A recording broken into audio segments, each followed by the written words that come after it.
Chapter 291, A Mysterious Inquiry. Professor Snape, how come you have someone else's wife's hair? Is this matter serious? Blake inquired, his eyes twinkling with mischief as he observed Snape's reaction.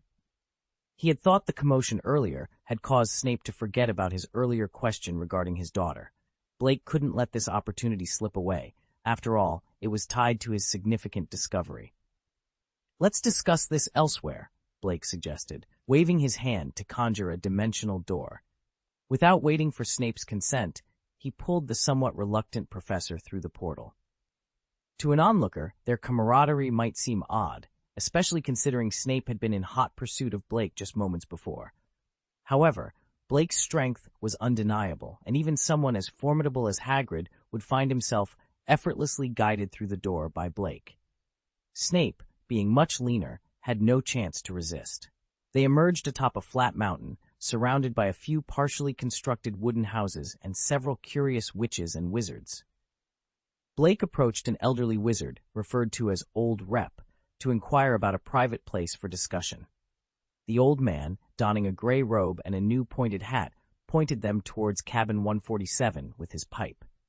Inside the cabin, the furnishings were sparse, with a square table, rough chairs, and a stack of plates indicating its use as a temporary dining area.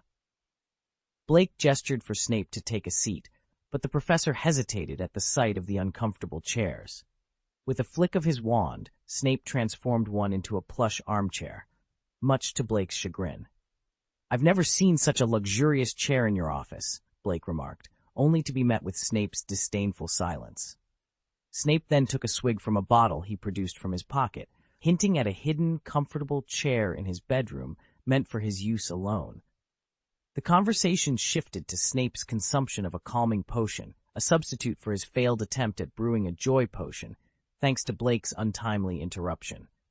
The difference in effects was noticeable, and not for the better, but Snape's frustration needed to be managed somehow. Blake, unfazed, casually took out a bottle of milk tea, lamenting the absence of a straw. This prompted Snape to consume more of his calming potion to maintain his composure. Finally, Blake addressed the matter at hand. "Regarding your daughter," he began, deliberately pausing to heighten Snape's anticipation. Snape, despite not knowing which daughter Blake referred to, sensed the seriousness in Blake's tone. Blake's deliberate delay in revealing information about Snape's daughter, coupled with his nonchalant demeanor, only served to increase Snape's anxiety. Yet, it was clear that Blake held valuable information, and Snape was determined to uncover the truth behind Blake's cryptic inquiry. "Have you ever heard of biotechnology?" Blake inquired, his gaze fixed on Snape, who responded with a frown. "Biotechnology sounds like a Muggle term. How can there be a distinction between Muggle and wizarding practices in such matters?" Blake looked at Snape, his eyes conveying a deeper meaning. "Have you never considered that the skills of wizards and Muggles could be integrated?" Snape remained silent, prompting Blake to continue. "Biotechnology. Even if we set aside Muggle advancements, we wizards have long been exploring this field." Snape's interest seemed piqued as Blake elaborated. "Take, for example, the basilisk discovered in the Chamber of Secrets, or the acromantula bred to guard treasures. These creatures don't naturally exist. They are the products of magical experimentation." "That's enough," Snape interjected, his patience wearing thin. "You're talking about using such experiments to breed monsters." Blake, however, remained undeterred by Snape's outburst. "Not necessarily, Professor Snape," he replied calmly. "Consider the examples I've provided. The basilisk, the acromantula. Are they not all considered monsters? If we're discussing this type of biotechnology, perhaps Hagrid would be more intrigued," Snape remarked before standing to leave. "Professor Snape, why the haste? I haven't finished my examples yet," Blake said, rising to follow Snape. "I was about to mention someone who isn't a monster." "And who might that be?" Snape asked, his curiosity piqued despite his frustration. Blake pointed at himself. "Me. Did Professor Dumbledore not share with you my origins?" Snape's expression shifted as realization dawned on him. He had been so caught up in their debate that he'd momentarily forgotten Blake's unique creation, a being born from a laboratory, an artificial life form with the bloodlines of Dumbledore and Grindelwald. Despite his initial reluctance, Snape couldn't hide his intrigue. "Who's to say you're not a monster?" "You're a little monster through and through," he said, though his tone lacked conviction. Blake smiled, taking Snape's words as a compliment. "So, Professor Snape, are you interested in having a daughter with similar talents?" Snape understood Blake's implication, to use biotechnology to create a daughter. Under normal circumstances, he would dismiss such a notion, but Blake's proven talents and achievements made the proposition alluring. "Is it possible to?" Snape began, his eyes alight with a mixture of hope and desperation. "No, Professor Snape," Blake cut him off. Snape's unspoken wish was clear, to use biotechnology to resurrect Lily. However, Blake explained that such a feat was beyond their capabilities. At best, they could clone Lily's body, but it was uncertain whether the clone would possess consciousness or a soul. Even if it did, it wouldn't truly be Lily, but rather a semblance of her. The disappointment in Snape's eyes was palpable, but he quickly regained his composure. "Then, what is the success rate? How can you ensure that the life you create will possess a soul?" Blake responded with confidence. "While manufactured beings may lack souls, those that are cultivated with care and precision can indeed possess them." He criticized the approach taken by Grindelwald's followers, who opted for rapid creation over the gradual cultivation of life, hinting at the potential for success through more meticulous methods. In a rush to create life, a baby's body was formed without a soul, rendering the experiment a failure. It was merely a shell until Blake, a time traveler, stumbled upon it, inadvertently bestowing it with a soul. This occurrence was nothing short of miraculous. However, the methods of cultivation Blake employed diverged significantly from traditional creation. Instead of crafting a body outright, he nurtured life from an embryo within a biological petri dish, highlighting the stark contrast between generating a physical form and cultivating life from its inception. "You seem to have mastered this technique," Snape observed with a hint of suspicion. Blake responded with a nonchalant shrug. "Of course, after enduring the kind of sneaky and underhanded nocturnal activities you mentioned, I've picked up quite a few skills. Given my own origins, how could I not harbor doubts about my existence?" Blake continued, his tone turning serious. "With all due respect, the curriculum at Hogwarts feels overly simplistic for someone like me. If I don't engage in some form of research, I feel as though I'm squandering my time." Snape remained silent for a moment before posing a question that had been weighing on his mind. "Why are you doing this for me? What do you hope to gain?" Blake knew he couldn't candidly express his desire for a supreme treasure chest, as Snape would neither understand nor appreciate the humor. Instead, he replied, "This is an experiment, Severus. If it succeeds, you'll gain a daughter and avoid a solitary demise, and I'll acquire invaluable data to refine my techniques. It's a win-win situation. Even if it fails, the loss is minimal, merely a few gold galleons. After all, isn't the purpose of amassing wealth and knowledge to invest in endeavors like this?" Snape's breathing Rue labored as he processed Blake's words. Eventually he conceded, having been convinced by Blake's argument. After taking a few sips of a calming potion to steady his nerves, Snape inquired, "What do you need from me?" Blake extended his hand expectantly. "Do you have anything of Lily's? Perhaps a strand of hair?" Snape hesitated, his voice faltering. I don't have." "Really? That complicates things. I might have to approach Harry for a sample of his hair or blood." Blake mused, considering the implications. However, that could introduce the bloodlines of both the Potter and Evans families into the mix, which might not be ideal. At the mention of involving the Potters, Snape swiftly produced a small package, his actions betraying his earlier hesitation. "I have it," he declared, his voice laced with determination to avoid any association with the Potter family. Blake eyed the small strand of red hair peeking out from the package, silently commending Snape's unexpected cooperation. Yet, he couldn't help but tease. Professor Snape possessing a strand of another man's wife's hair? That's quite the revelation. Chapter 292. Has Snape awakened the system? Is this hair from someone else's wife? Blake noticed a flash of resentment in Snape's eyes. "She could have been no one else," Snape murmured, his voice trembling slightly. At that moment, his heart ached as if it were being sliced by a knife. It wasn't the fact that Lily hadn't chosen him that pained him the most, but rather why she had chosen James Potter. Snape was heartbroken. Left with no other option, Blake took the small bag from Snape's hand, examining the lock of hair it contained. It was a substantial amount, though how Snape had acquired it from Lily was a mystery. Nonetheless, Blake was confident that, with his expertise in biotechnology and the use of a biological petri dish, this hair would suffice for his purposes. Upon seeing Blake put away the small package, Snape's lips pursed and his eyes filled with reluctance. "Could you perhaps take only half?" he asked, the worry evident in his voice. "In case you fail." Blake sighed. "The likelihood of failure is minimal." "What's there to be so reluctant about?" Blake tried to reassure him. "I'll give you a living lily later on." Snape's expression hardened. "No, it's not the same," he countered. "Like you said, that wouldn't be her anymore. This lock of hair is the last piece of her I have."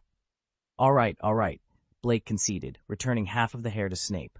Watching Snape carefully store the hair back in his pocket, Blake couldn't help but feel a pang of sympathy for him. Losing a childhood sweetheart to a rival was a bitter pill to swallow. Snape quickly shook off his melancholy. "How long until you achieve complete success?" he inquired. "I have one more experiment to conduct. Once that's done, we can proceed," Blake explained. "The experiment has just begun and may take up to 3 months. Snape nodded, deciding to place his trust in Blake. After all, he had nothing left to lose. He put the small package away and extended his hand towards Blake, who looked puzzled. "What?" Blake asked. Snape's tone was calm as he reminded, "Didn't you promise to fund my store?" Blake's expression soured. Was Snape really asking for money now? Despite his irritation, Blake had made a promise and intended to keep it. He discreetly reached into his robe and withdrew a bag of gold galleons from his system warehouse. "Here are 5,000 gold galleons. Make sure the store is in Diagon Alley," Blake instructed. 5,000 gold galleons were more than sufficient to open a store in Diagon Alley, as evidenced by the Weasley twins, who had opened a large joke shop with just 1,000 gold galleons. Snape examined the money bag, his actions leaving Blake momentarily speechless. "Do you really think I'd lie to you?" Blake asked, incredulous. "That's not it," Snape replied, securing the money bag. "I just wanted to ensure you weren't trying to claim my wealth." "Do you think I care about your wealth?" Blake retorted, feeling somewhat insulted. He had casually handed over 5,000 gold galleons, after all. "Why are you still standing there? Hurry up and send me to Diagon Alley," Snape demanded. Muttering under his breath, Blake opened a dimensional door, allowing Snape to step through to Diagon Alley. Blake couldn't help but feel irritated every time he saw Snape's dour expression. He even began to wonder if Snape had somehow awakened an emotional treasure chest system of his own, given how vexing he could be at times. Exiting the cabin with a heavy heart, Blake was approached by old Lep, who was puffing on a pipe. "What's wrong?" Lep asked. Blake merely grunted in response. "And where's Agatha?" Lep inquired further. "I sent her to clean up a mess in Nocturne Alley," Blake replied nonchalantly. "Nocturne Alley? What happened there?" Lep's curiosity was piqued. "It's nothing. I accidentally demolished half of Nocturne Alley," Blake admitted with a shrug. Lep stared at Blake in disbelief, then took a vigorous puff of his pipe. It was clear that Blake, not Agatha, was responsible for the chaos in Nocturne Alley. Blake, the protagonist, had successfully retrieved a vanishing cabinet, a magical artifact known for its rarity and complexity. Bode, his companion, was visibly excited at the sight of it, but concerned about the location of its counterpart. Vanishing cabinets worked in pairs, allowing for instantaneous travel between them. Blake reassured Bode that the other cabinet would be placed in a store owned by Professor Snape, making it accessible, but not immediately. Bode, hesitant about using Nocturne Alley as a potential location due to its dangerous reputation, was reassured by Blake that the area would soon be under their control and safe for passage. Blake understood Bode's reluctance, but emphasized the importance of self-defense skills for a wizard, suggesting that Agatha, who had taken control of Nocturne Alley, could teach Bode how to duel. Despite Bode's apprehension, Blake saw it as a necessary step for his development. After arranging for the second vanishing cabinet to be hidden in a potion store in Nocturne Alley by Agatha, Blake returned to Hogwarts to continue his experiments. He had been working on a mysterious project involving a biological petri dish containing the blood of powerful creatures. Upon returning to his laboratory in the room of requirement, Blake found that the experiment seemed unchanged, leading him to wonder if it had failed. Blake's journey involved not just the acquisition of magical artifacts, but also the management of alliances and the nurturing of talents like Bode. His experiments hinted at a deeper, possibly groundbreaking magical endeavor. The narrative weaves together themes of ambition, mentorship, and the exploration of the unknown within the magical world. The issue didn't lie with the biological petri dish itself. Rather, the anomaly was within its contents. At first glance, everything seemed unchanged, but upon closer inspection, Blake noticed peculiarities. Utilizing the eye of truth, he discerned two distinct oddities about the mass within the dish. Firstly, it possessed a heartbeat, albeit one with unusually long intervals, nearly a second apart. More intriguingly, it exhibited signs of consciousness. As Blake observed it more intently, its heartbeat noticeably quickened. Could it be sensing fear? With a flicker of interest, Blake touched his nose and exited the laboratory, his curiosity far from sated. He was determined to unravel the mysteries of this enigmatic life form, especially after witnessing its ability to move. Initially, it only displayed its name on the system panel, but now it had shown a capacity for physical change, curling into a ball before reverting to its original state. It seemed to be engaging in a game of hide-and-seek with Blake, despite its incomplete development. A smile crept onto Blake's face, marveling at the creature's rapid transformation. Its heartbeat had evolved to a steady rhythm of once per second, a characteristic more befitting a creature from a horror film than a laboratory specimen. Without hesitation, Blake placed his hand on the petri dish, astounded by the creature's apparent intelligence. After leaving the room, Blake activated the Eye of Truth once more. With no one in sight, the laboratory's solid walls turned transparent, revealing the creature stretching within the petri dish. Blake was struck by the presence of blood vessel-like structures within the meaty mass, which bloomed like flowers throughout its body. He reappeared in the laboratory. Intrigued by the creature's behavior, it seemed to be sleeping until his intervention. The creature's sudden halt in movement caught Blake's attention. It was as if it possessed wisdom even before fully forming, a trait both incredible and amusing. Blake mused, "It's wise, yet not very clever," likening its attempt to hide to an ostrich burying its head in the sand. What truly astonished Blake was not just the biological changes, but the creature's early awakening and apparent intelligence. He decided to infuse it with druid magic, prompting another transformation. The creature, now visibly awake, showed signs of life as blood flowed within it. Blake's sudden reappearance startled it, but he felt a sense of reassurance, knowing there was intelligence and life within the petri dish. Chapter 293, Lockhart. This move is foolproof. The advantage is mine.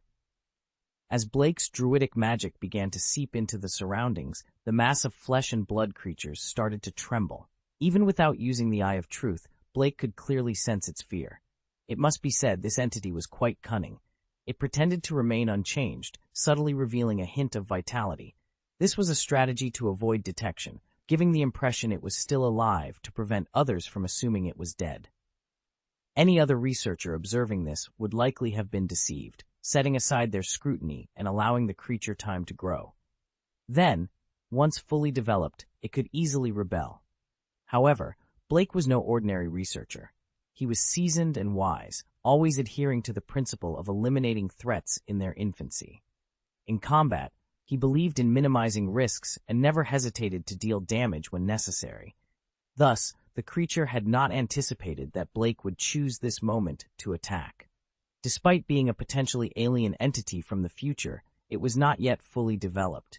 It was merely a lump of ordinary flesh and blood, incapable of resisting the corrupting influence of Blake's druidic magic.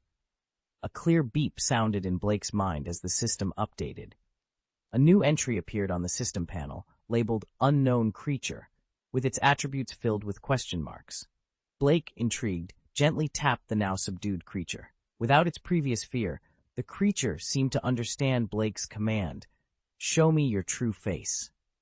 Following his words, the lump of flesh and blood transformed dramatically, blooming like a flower bud in the nutrient-rich fluid. What was once a nondescript mass morphed into a jellyfish-like entity, its translucent, flocculent body filling the petri dish and emitting a crystal-white glow. Upon closer inspection, Blake noticed many distinct connections within its fluffy body, resembling a developing egg. He realized that this fully revealed creature was in fact an egg, albeit one without a shell. The petri dish served as its makeshift shell. Blake observed the creature's core and whispered encouragingly, "Grow up well, little darling. Then let me see what you will become." The creature inside seemed to comprehend, its flocculent body reaching towards Blake's palm through the glass. The next morning, in the school auditorium, Blake reappeared at the Hufflepuff table after several days of absence. As he enjoyed his cereal, fellow students bombarded him with questions about his recent whereabouts. Blake simply smiled and explained he had taken some time off to attend to personal matters. He casually mentioned being pursued through 3 corridors by Snape the previous day, framing it as a test from Professor Snape, the new advisor to the Duel Club. Despite the skepticism his story aroused, no one dared to question Snape directly. As Blake prepared to leave, he was surprised to see Lockhart enter the auditorium, as radiant as ever. It was as if their conversation days ago had never happened. Lockhart greeted Blake warmly before joining the teachers for breakfast. Blake was puzzled by Lockhart's demeanor, wondering if the professor had used a forgetting curse on himself. With the biggest secret now in Blake's hands and the potential for disaster looming, Lockhart's nonchalant attitude seemed illogical. Blake had half expected him to flee. However, Blake's confusion was soon to be addressed. Shortly after leaving the auditorium, an unknown girl approached him, handing him a roll of parchment. After the girl handed over the parchment and left with a blushing face, Hermione watched the scene with curiosity. Blake, for a moment, believed it was a love letter addressed to him. His anticipation quickly turned to disappointment when he realized it was actually a plan from Lockhart, outlining a strategy to make Blake famous. Lockhart seemed to be under the impression that Blake was withholding a secret that could expose him, and thus he proposed a plan to utilize Blake's potential for fame to their mutual benefit. Blake was initially disheartened, not because the parchment wasn't a love letter, but because he found Lockhart's plan unnecessary. He was confident that his own research and achievements would naturally bring him the recognition he deserved, far surpassing anything Lockhart could offer through his contrived schemes. Despite his inclination to discard the parchment, Blake hesitated, wary of being observed by others. He discreetly rolled up the parchment and tucked it into his robe. Noticing Hermione's irritated expression, Blake realized she had misinterpreted the situation. She thought he had received a love letter and was now concealing it. "Ahem, it's not what you think. Why don't you take a look?" Blake suggested, attempting to clarify the misunderstanding. "Who wants to see these things of yours?" "I'm not interested," Hermione retorted, her frustration evident as she stormed off with her book in hand. Blake was taken aback by her reaction, puzzled by the complexity of her emotions. Meanwhile, in the auditorium, the girl reported back to Lockhart about Blake's reaction to the parchment. Lockhart was relieved and pleased, interpreting Blake's actions as a sign of acceptance of his plan. He believed that by following his strategy, Blake would inadvertently bind his fate to Lockhart's, ensuring mutual success or failure. Lockhart, basking in his perceived victory, signed an autograph for the girl with his signature peacock feather quill before preparing for his next class. After Transfiguration class, Hermione hurried away, with Blake following in an attempt to explain the misunderstanding. "Hey, you misunderstood.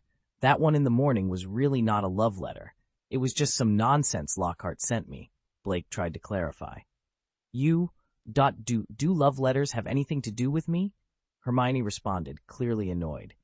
Blake, feeling dejected, accepted her indifference. However, Hermione's reaction quickly shifted as she playfully slapped him with a water pad, revealing that she had been aware of his antics all along. "Why do you enjoy acting so much?" Hermione asked, her annoyance turning into amusement. Blake, caught off guard by her insight, laughed. "Ha, I really can't hide anything from you. So, you knew it wasn't a love letter and were just ignoring me on purpose."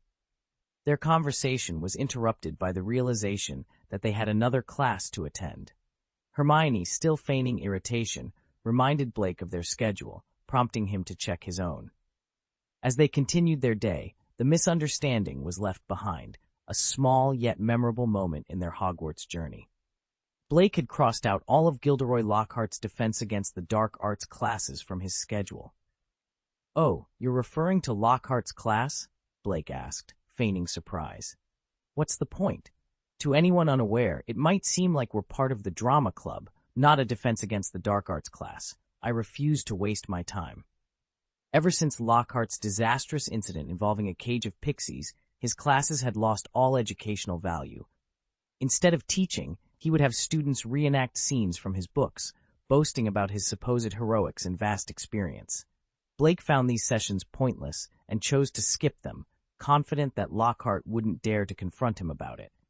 After all, Lockhart hardly noticed a few absentees. Hermione, however, seemed to waver upon hearing Blake's rationale. "We can't just skip class, Blake," she said, though her voice lacked conviction. "Suit yourself, I'm off," Blake replied, turning to leave. "Where are you going?" Hermione couldn't resist asking. "Just need to discuss something with Cassandra," Blake said nonchalantly, heading towards the Slytherin common room. He intended to talk to Cassandra about potion ingredients, but Hermione misunderstood his motives, thinking he was seeking out another girl's company out of sheer frivolity. As Blake's figure vanished down the corridor, Hermione clenched her teeth, torn between following him and her responsibilities. "It's just skipping class," she muttered to herself, determined to catch up. "Miss Granger." Professor McGonagall's voice halted her in her tracks.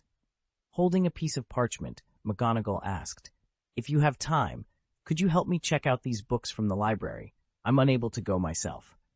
I'm sorry, Professor. I have something else to do. I won't be going to the library just yet. I'm very sorry," Hermione stammered, turning to chase after Blake. Professor McGonagall watched Hermione's retreating back, initially shocked, but then her expression softened. "Ah, to be young," she sighed, a smile creeping onto her face as she basked in the sunlight. Then, with impeccable timing, she caught Ronald, who was lagging behind, to help with her request. After McGonagall left, Ronald, holding the parchment, looked bewilderedly at Harry. "Borrowing books? But she asked Hermione to do that. Since when do you see me in the library?" Harry hesitated before replying, "When copying Neville's homework?" "Right. Wait, you mean the potions homework you copied for me was Neville's?" Ronald exclaimed, realization dawning on him. "What else? Did you think Hermione would do your homework for you?" Harry retorted. "It's over. I'm doomed," Ronald groaned, foreseeing the consequences of his academic shortcuts. Chapter 294, A Confrontation with Blake. Navigating the Complexities. "What brings you here?" Blake inquired, somewhat absent-mindedly as Hermione caught up to him, panting from the effort. His nonchalant attitude momentarily irked Hermione, but she quickly handed him a silver treasure chest, her frustration evident. "I didn't have anything better to do," she said, her words clipped. "Weren't you headed to class?" Blake asked, genuinely surprised. "Skipping class every now and then is part of the student experience. A life without a little rebellion is incomplete," Hermione retorted, her tone defiant. Blake looked at her, astonishment written all over his face. "Hermione, you've changed. And whose fault do you think that is?" she shot back. "Are you implying I led you astray?" Blake asked, half joking. "Who else?" Hermione countered. "This isn't something to be said lightly. If Professor McGonagall hears about this, she'll definitely deduct points from me, especially since you're one of her star pupils," Blake warned. "I'd prefer it if you omitted the one of part," Hermione quipped, her pride showing. "Ah, little Hermione, you've become quite bold," Blake teased. "What did you just call me?" Hermione bristled. "Xiao Tian?" Blake tried again, only to be met with Hermione's exasperated demand for him to leave. Their banter continued as they made their way to the lowest level of Hogwarts Castle, a place Hermione had never visited before. It was even lower than Snape's dungeon classroom and significantly colder. Hermione wrapped her robes tighter around herself, a shiver running down her spine. "Where are we?" she asked, curiosity piqued. "This used to be the dungeons of Hogwarts Castle. To be precise, we're currently beneath the Black Lake. The Slytherin common room is located here, Blake explained, his voice echoing slightly in the chilly air. Hermione looked at him in disbelief. You mean to tell me we're here to find Cassandra in the Slytherin common room? Exactly. She usually returns there after class. Where else would she be? Blake said, though he had never actually visited the place himself. His knowledge came second-hand from Cassandra, and he generally avoided such cold, unwelcoming places. Hermione frowned, her gaze sweeping over the area.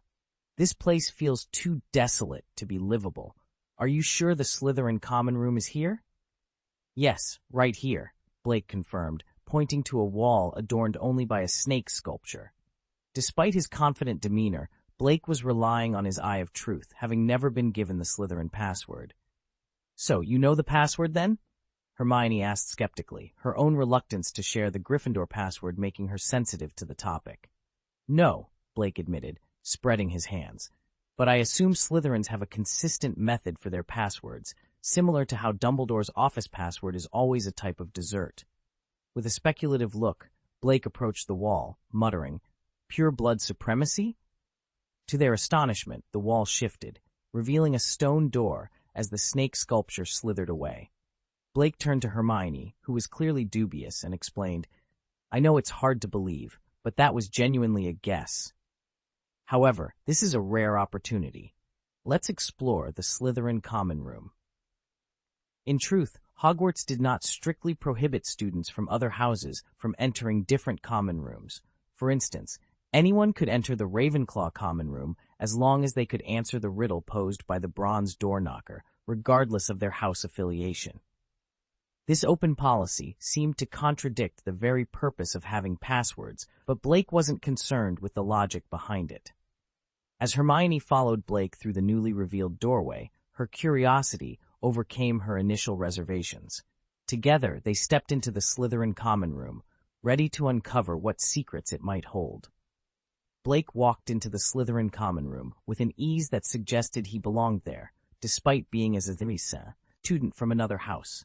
Hermione, anxious and out of place, followed him inside. Unlike Blake, she was cautious, lowering her head and attempting to conceal her Gryffindor tie and badge beneath her robe. Malfoy was taken aback at the sight of Blake, his confusion evident. The presence of a non-Slytherin in their common room was surprising enough, but the sight of Hermione, a known Gryffindor and Muggleborn, alongside him, ignited Malfoy's fury. However, his anger dissipated as soon as he caught Blake's half-smiling, confident demeanor. "Green, what brings you here?" "This is the Slytherin common room, after all," Malfoy managed to say, his voice laced with a forced casualness. Blake's response was sharp and arrogant. "Do you really think I'd be here without knowing exactly where I am and how to get in? And since when do I need to report my whereabouts to you?" Malfoy's attempt at a smile faltered, replaced by a look of fear. He was genuinely intimidated by Blake, a fear compounded by rumors of Blake's connection to the dark and powerful Grindelwald. Malfoy's father had even warned him against crossing Blake, sharing details that only served to heighten Malfoy's fear. "I was just curious," Malfoy stammered, his bravado crumbling. Despite his status as the scion of a wealthy, pureblood family, he felt insignificant compared to Blake, who was rumored to have formidable backing. Without another word, Malfoy turned to leave, his hasty retreat marked by a clumsy stumble over a chair. The commotion drew the attention of the entire common room to Blake, who stood unfazed by the sudden spotlight. His reputation for defeating Slytherins in duels had preceded him, ensuring that no one dared approach him. Cassandra's reaction to Blake's presence was markedly different. Her eyes sparkled with excitement at the sight of him, though her joy was short-lived upon noticing Hermione. Her smile vanished as she returned to her seat by the window, overlooking the dark depths of the Black Lake, which cast a greenish hue over the room. Blake, seemingly unaffected by Cassandra's displeasure, took a seat opposite her and admired the view outside. Hermione, meanwhile, found a spot in the shadows, her presence almost an afterthought in the unfolding drama. Hiding in the shadows made one less noticeable, a tactic Cassandra found herself reluctantly employing. Despite the unique beauty of their surroundings, she couldn't shake off her discomfort. In contrast, Blake seemed utterly captivated, lost in the scenery. His ability to find joy in such simple pleasures was admirable, yet in this moment it only served to highlight their differing states of mind.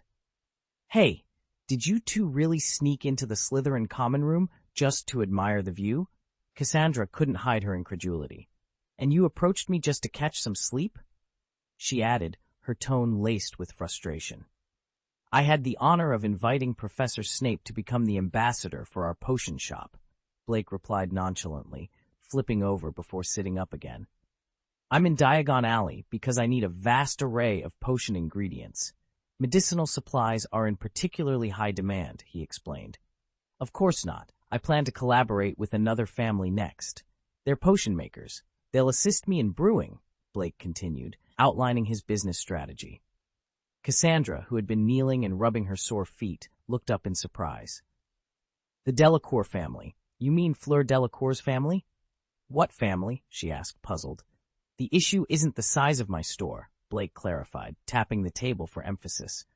"The real challenge lies in the potions I intend to sell." This revelation only added to Cassandra's frustration, feeling both annoyed with Blake and concerned about their venture. "Would you like me to rub your feet for you?" Blake offered eagerly, though he seemed on the verge of falling asleep at the table. Cassandra quickly identified a potential problem.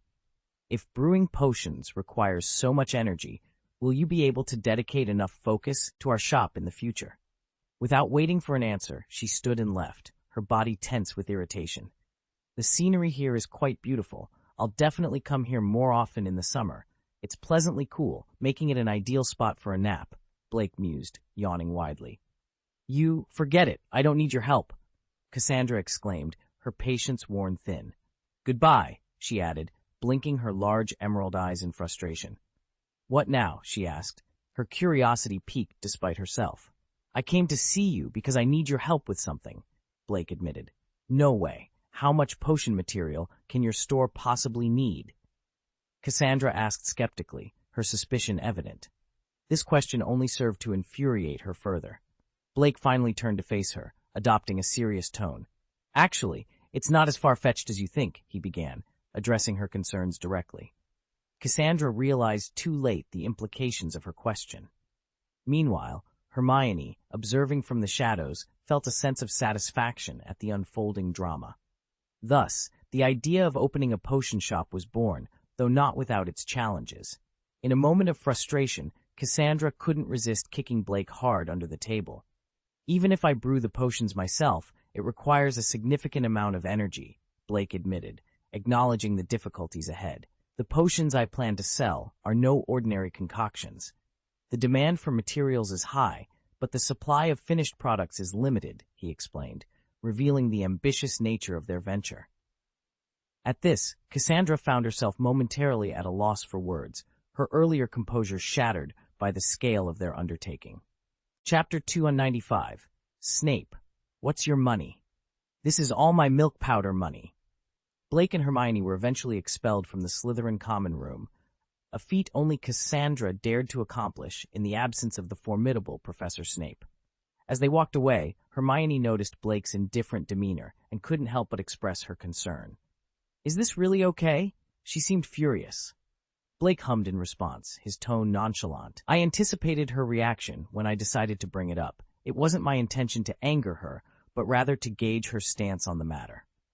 Hermione's curiosity piqued, she asked. "So, you were testing her?" "In a way, yes. The plan is still in its infancy. If she's opposed, we'll simply find another approach. I had hoped she might not object, which would have been ideal, especially considering the potential involvement with Fleur Delacour's family. Unfortunately, it seems that's not going to be possible now, so I'll have to adjust my strategy."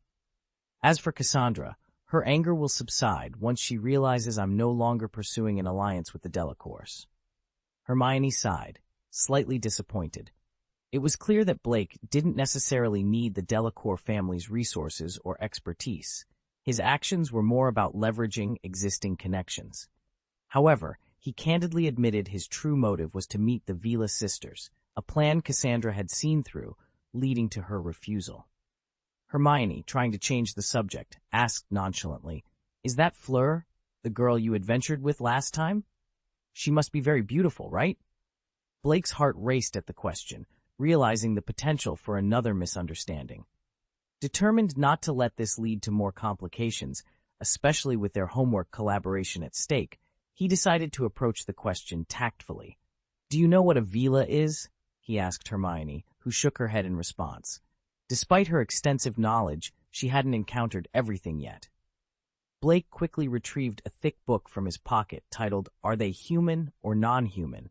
and began flipping through it. "This book is quite fascinating," he remarked, handing it to Hermione. Hermione, initially confused by the diversion, reluctantly took the book and began reading the section on vilas. After finishing, she looked up, realization dawning on her. "So, Fleur is part vila?" "Correct, she's a quarter vila." "The Delacour family is well respected in the wizarding world," Blake explained, relieved to have navigated the conversation away from subjective opinions on beauty. Hermione handed the book back to Blake, her expression thoughtful.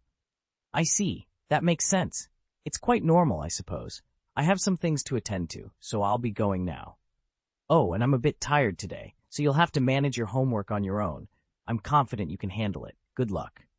Blake watched her leave, stunned by the turn of events.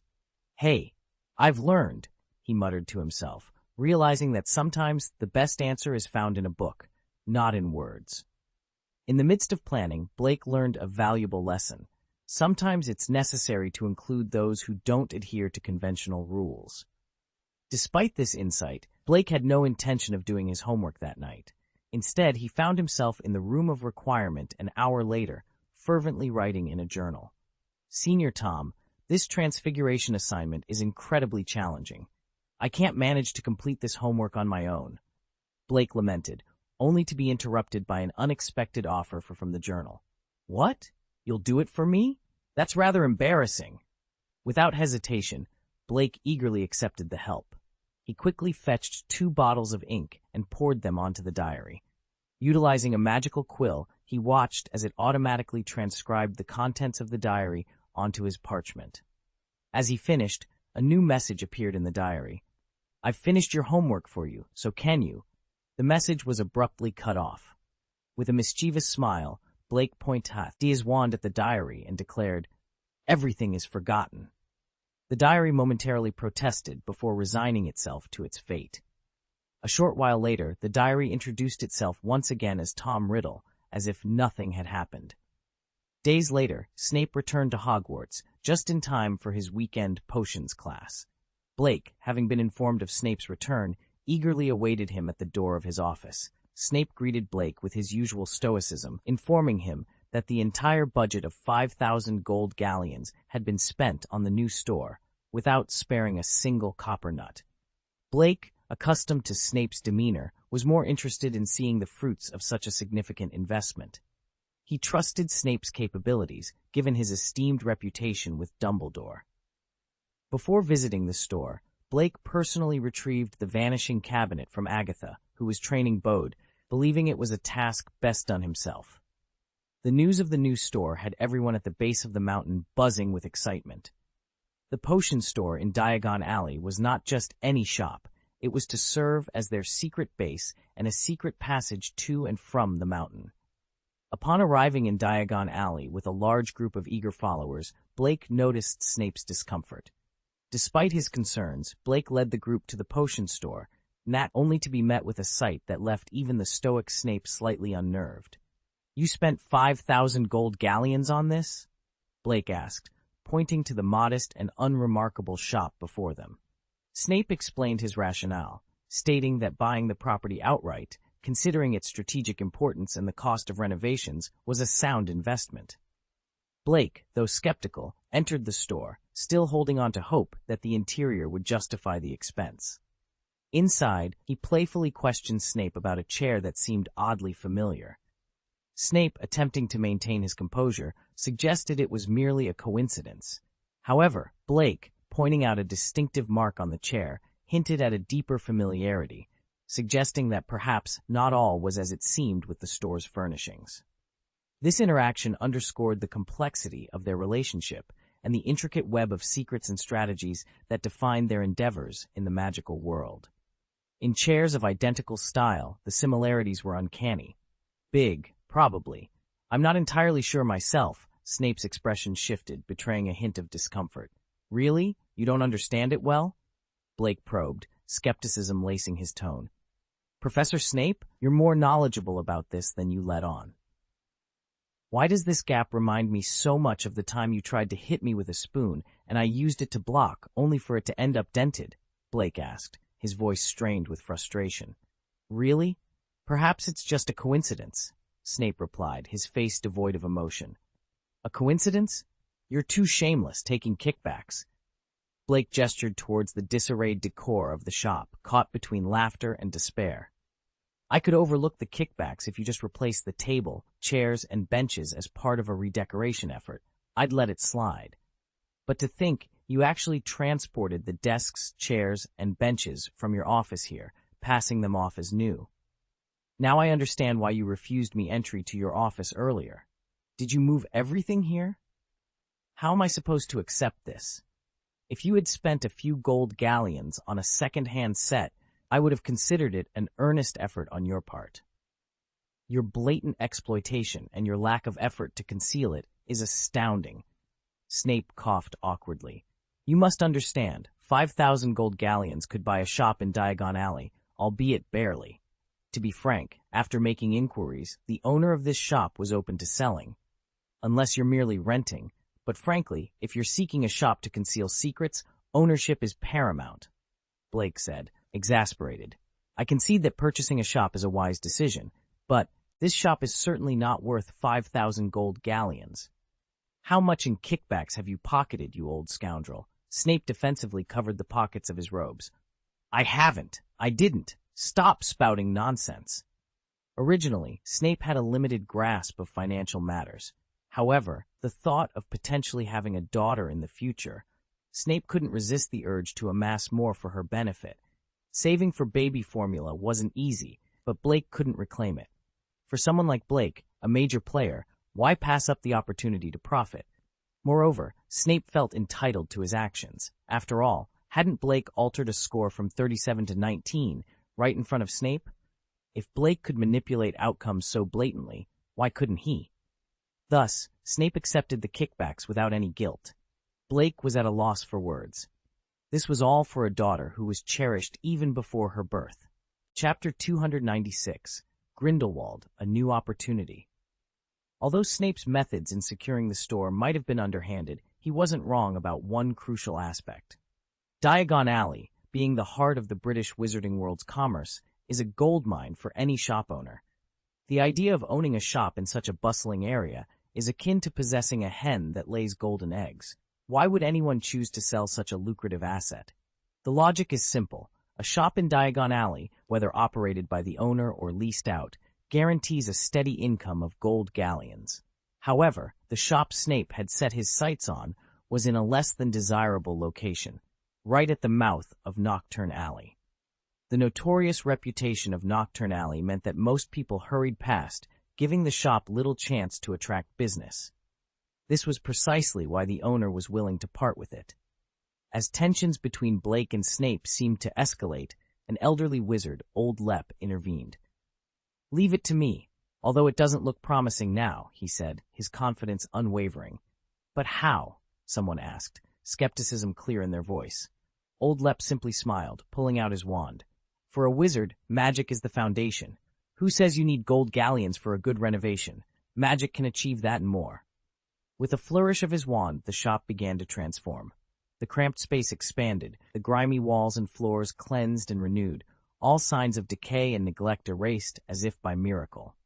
The transformation was so profound that even Snape watched in awe, realizing he was witnessing magic beyond his current capabilities. Such mastery hinted at a level of skill comparable to that of Dumbledore himself. Snape couldn't help but wonder if Old Lep's exceptional care for Blake was part of a larger plan orchestrated by Dumbledore. Meanwhile, Blake was busy ensuring the furniture, brought over from Snape's office, was arranged to make the now spacious and bright shop more welcoming. Magic had indeed worked wonders, transforming the once dingy store into a place of allure and potential. Yet, despite the successful renovation, Blake couldn't shake off his irritation over Snape's earlier demand for a kickback. Snape, Return my hard-earned money, he demanded, though Snape's response was less than helpful. After setting up a vanishing cabinet in the store and ensuring its concealment, Blake returned to school, leaving Old Lep and others to finalize the store's setup. Once back, he sent a letter to Grindelwald via his Phoenix, addressing the use of the traceless stretch spell in the store's renovation. Given the regulations surrounding such powerful magic, Blake knew he needed to secure official permission from the Ministry of Magic to avoid any legal repercussions. This chapter not only showcases the transformative power of magic, but also hints at the complexities of wizarding law and the importance of adhering to it, even in the pursuit of business ventures. In the realm of magic, obtaining official recognition for a new invention typically requires a tedious process of registration with the Ministry of Magic. However, with Grindelwald's influence, Blake found this step effortlessly bypassed. That evening, as Blake was concluding his dinner, he received a response from Grindelwald. With Grindelwald's assistance, Blake's application for his life-extending magic potion was swiftly approved. Alongside the approval document, Blake discovered an additional item enclosed with the letter, a medal, signifying the Order of Merlin, 2nd class.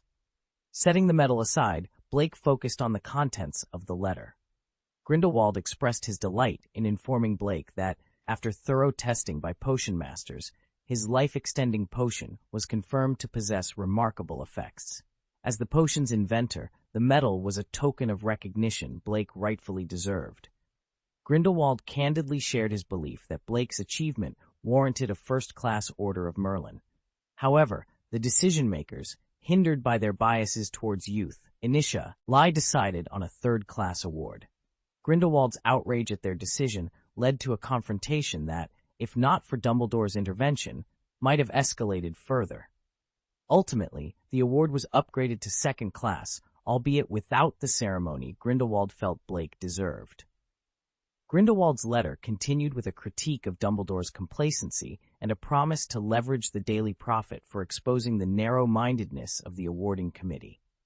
He also mentioned enlisting Rita Skeeter to publicize Blake's achievement, hinting at the potential for significant attention. The letter concluded with a playful suggestion that Blake consider transferring to a school with a more attractive female demographic, a comment that Blake dismissed with amusement. In response, Blake drafted a letter, playfully requesting photographic evidence of Grindelwald's claims about the school's female students. With the Order of Merlin now in his possession, Blake's potion had gained the wizarding world's official endorsement, allowing him to sell it through formal channels confidently.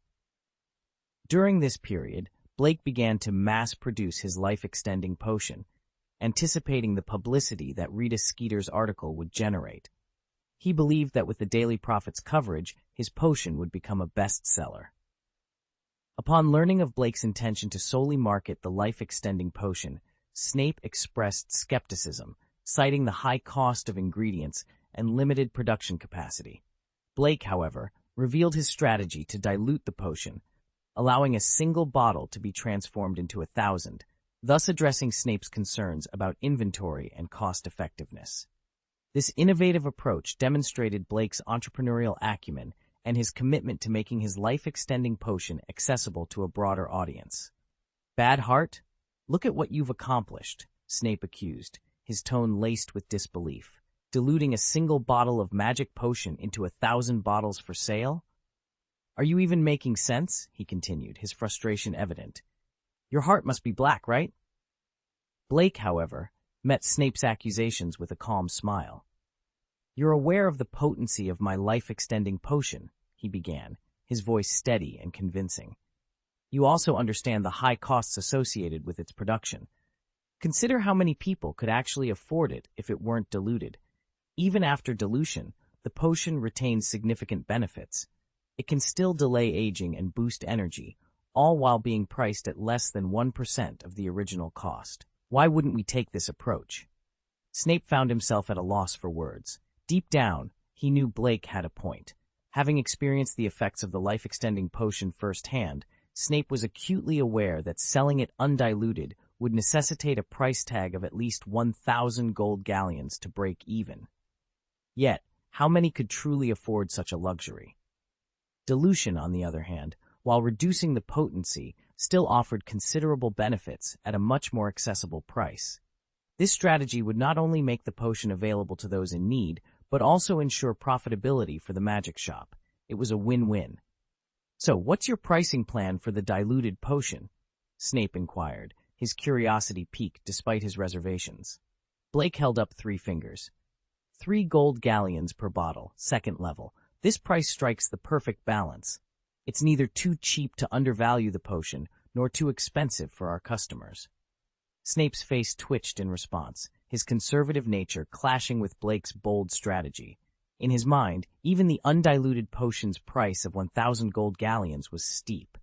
Yet, here was Blake, turning a single bottle's worth into 1,000 bottles, effectively tripling the original value. The sheer audacity of it made Snape's head spin. "Blake, you're nothing short of a profiteer," Snape exclaimed, unable to contain his indignation. "A profiteer?" Blake retorted, jumping to his feet. "You charge 20 gold galleons for a bottle of joy potion. I'm offering a life-extending potion for 3 galleons. Who's the real profiteer here?" Snape was left speechless, his argument crumbling. Despite his frustration, he couldn't deny the logic in Blake's words. In comparison, his own practices seemed far more questionable. P.S. Apologies for the late update. Chapter 297. Blake. Woke up rich? Where did the diamond treasure chest come from? "There's only one remaining question," Snape said, eyeing the formula Blake had provided. "And that's whether your diluent actually works." Blake responded with a confident smile. "My diluent is not only harmless to the potion, but also enhances its effects. In reality, if you wish to dilute a bottle of life-extending potion, you don't necessarily need a special diluent. Even water would suffice, and the results are quite satisfactory. However," Blake continued, patting his chest, "I pride myself on my integrity. We won't resort to mere water dilution. Using a bit of this diluent will slightly enhance the potion's effects, which is certainly better than just adding water." Snape's expression soured upon hearing this. After scrutinizing the so-called diluent formula, he quickly grasped its principle. The diluent was nothing more than a mixture of water with a small amount of inexpensive medicinal powder. It didn't even require boiling. To label this concoction a potion formula was, in Snape's view, a mockery of potion-making. "Is this your idea of integrity?" Snape asked, tossing the formula back at Blake with disdain. Blake caught it effortlessly. "Do you believe it's effective?" "Yes," Snape admitted reluctantly. "Isn't that sufficient?" Blake said, clapping his hands together, his entrepreneurial spirit shining through. Despite agreeing with Blake's logic, Snape couldn't help but feel a twinge of guilt at the thought of the diluent recipe. "Can we drop the act?" Blake chided. "If I make more money, your share increases as well. Isn't that what you're after? Saving up for baby essentials." Blake's words struck a chord with Snape, causing him to stiffen momentarily. The grimace on his face vanished, replaced by his usual stoic expression. In that moment, any lingering scruples Snape had were obliterated by Blake's persuasion. "I don't need the money, Blake. I just want what's best for the child, even if she's not yet born." "Do you have that much faith in me? What if the experiment fails?" Blake asked. "You won't fail," Snape stated firmly, standing up and opening the door to his office, signaling that it was time for Blake to leave. Blake had no desire to linger. "Make sure to produce more of the diluent, then take it directly to the store. As a partner, you should contribute your share," he said, heading out. "I know, now leave," Snape replied, clearly impatient. The power of Grindelwald's daily profit was undeniable, but even more formidable was a woman named Rita Skeeter. The next morning, as Blake, looking disheveled and cradling Shoo-Shoo, prepared for breakfast, he was immediately surrounded by his classmates before he could enter the Great Hall. "Blake, you've become the youngest recipient of the Order of Merlin in history. Is that true? Could there be a mistake in the name? Look, your photo is in the paper." "Blake, you're incredible. Is your life-extending potion available for purchase? My grandmother is elderly and her health is failing. I'd like to buy her a bottle, but I'm concerned about the cost." While Blake initially responded to the accolades with modesty, the mention of his potion sparked his entrepreneurial spirit. "Hey there, your concern for your grandmother is commendable, You're truly an example for us all," Blake exclaimed, transforming into a zealous salesman. "And you're in luck. I've opened a shop in Diagon Alley specializing in life-extending potions. It opens the day after tomorrow. A bottle costs only 3 gold galleons, and the first 100 customers will enjoy a 50% discount. But remember, supplies are limited, and purchases are restricted to 1 bottle per person. 3 bottles per day, first come, first served," Blake announced, and immediately the students scattered in all directions. It wasn't that they doubted Blake's words, but rather they hurried to write letters home, eager to share the news. The authenticity of Blake's potion was unquestionable. The Order of Merlin, 2nd class, was not an accolade easily awarded. If Blake's potion had been a sham, it would have been impossible for him to receive such recognition from Sir Merlin. Moreover, the fact that this news was published in the Daily Prophet only solidified its credibility. No one would question the legitimacy of Blake's Order of Merlin medal. Rita Skeeter's article had played a significant role in shaping public opinion. Her portrayal of Sir Merlin's initial reluctance to award Blake due to his young age, and how Professor Dumbledore's advocacy had swayed Merlin to award a 2nd-class medal, was particularly stirring. Rita's writing skillfully evoked a sense of injustice among the readers, making them feel sympathetic towards Blake for not receiving the 1st-class medal. Despite this, Rita's article inadvertently highlighted that witnessing Blake's achievements was, in itself, witnessing a miracle. Grindelwald, aware of his tarnished reputation, had strategically asked Rita to write the article, shifting the narrative to make it appear as though Dumbledore was the one who had advocated for Blake. Grindelwald knew Dumbledore would likely not clarify this misinformation, understanding Dumbledore's desire to keep his distance from Blake and not draw attention to their relationship.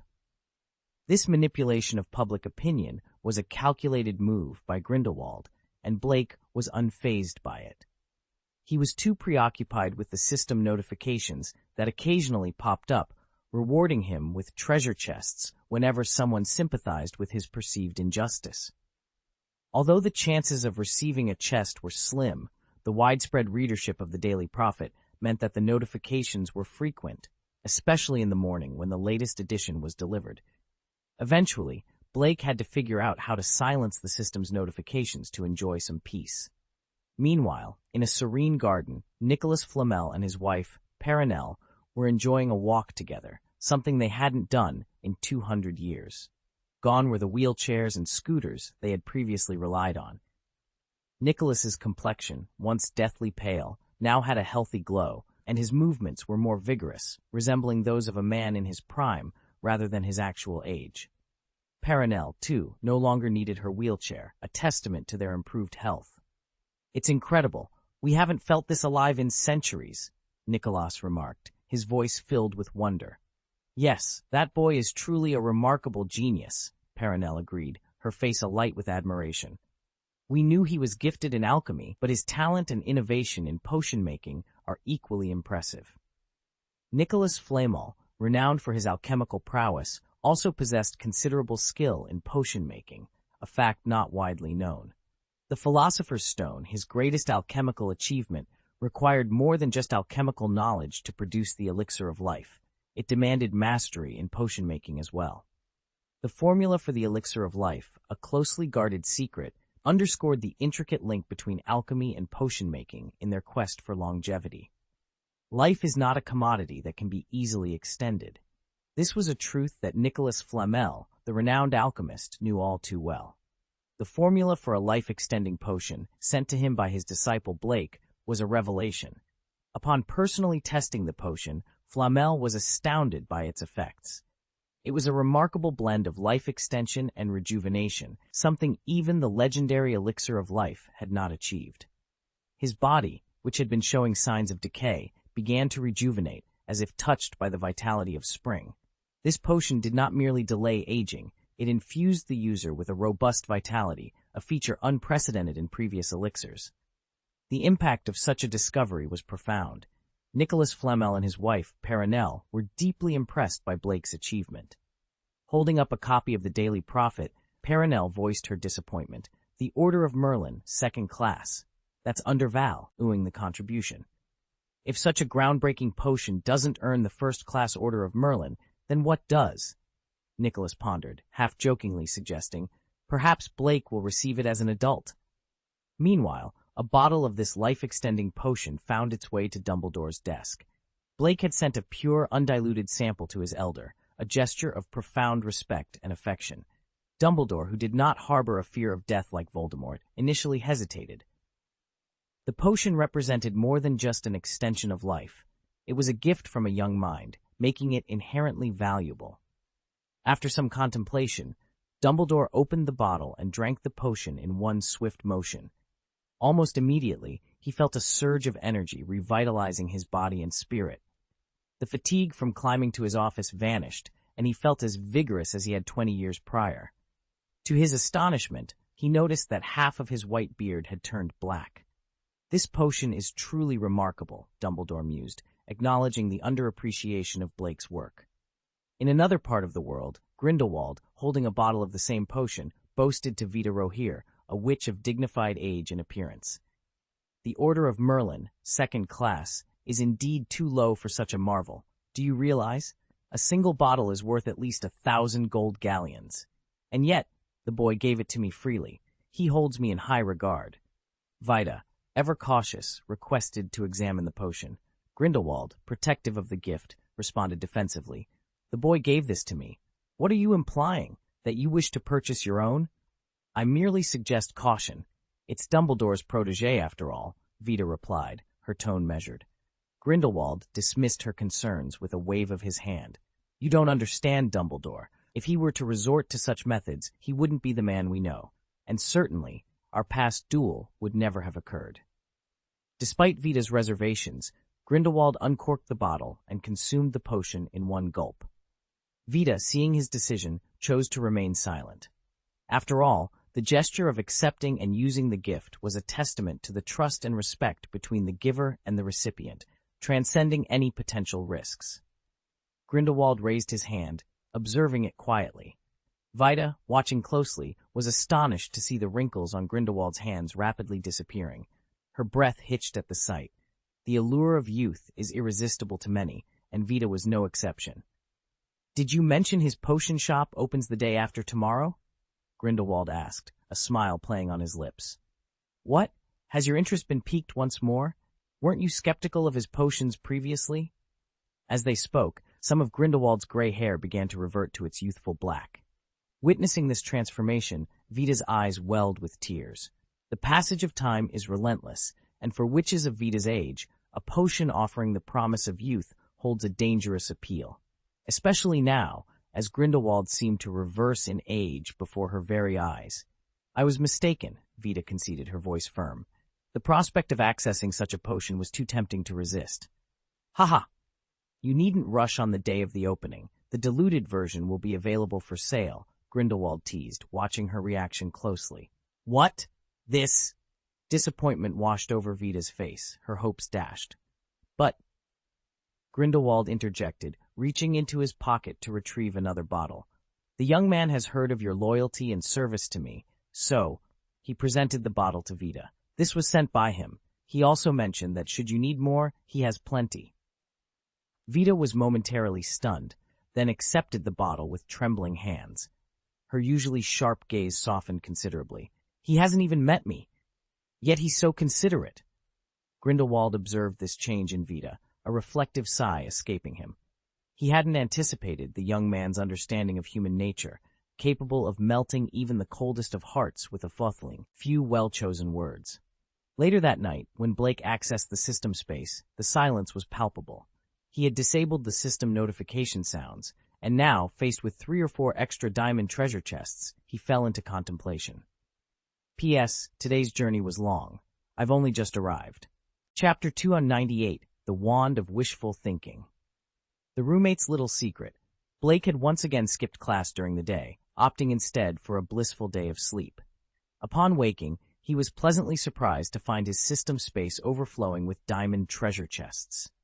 This unexpected bounty was the result of distributing life-extending potions, a strategic move aimed at garnering high-quality treasure chests. Blake had generously shared these potions with nearly every elder he knew, as well as those he had only heard of, investing a small fortune of 7,000 or 8,000 gold galleons in the process.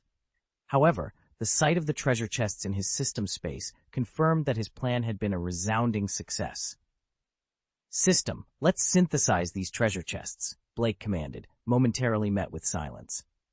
"Ahem, system, I meant to say, synthesize the treasure box, please." Ding! The treasure chest synthesis process has been initiated for the host, the system finally responded. Ding! The treasure chest synthesis is complete. Congratulations to the host for acquiring a supreme treasure chest. I'm not too fond of calling you system. Tongsy has a nicer ring to it, Blake mused aloud. System, may I refer to you as Tongsy from now on? Ding! The new name has been registered. The system alias has been updated. The host may now use the alias Tongsy to activate the system. Blake was taken aback, having not anticipated such a feature. In a moment of whimsy, he exclaimed, "System, I wish to change your name again." Ding! The system alias has reached its maximum limit. The name change request has been denied.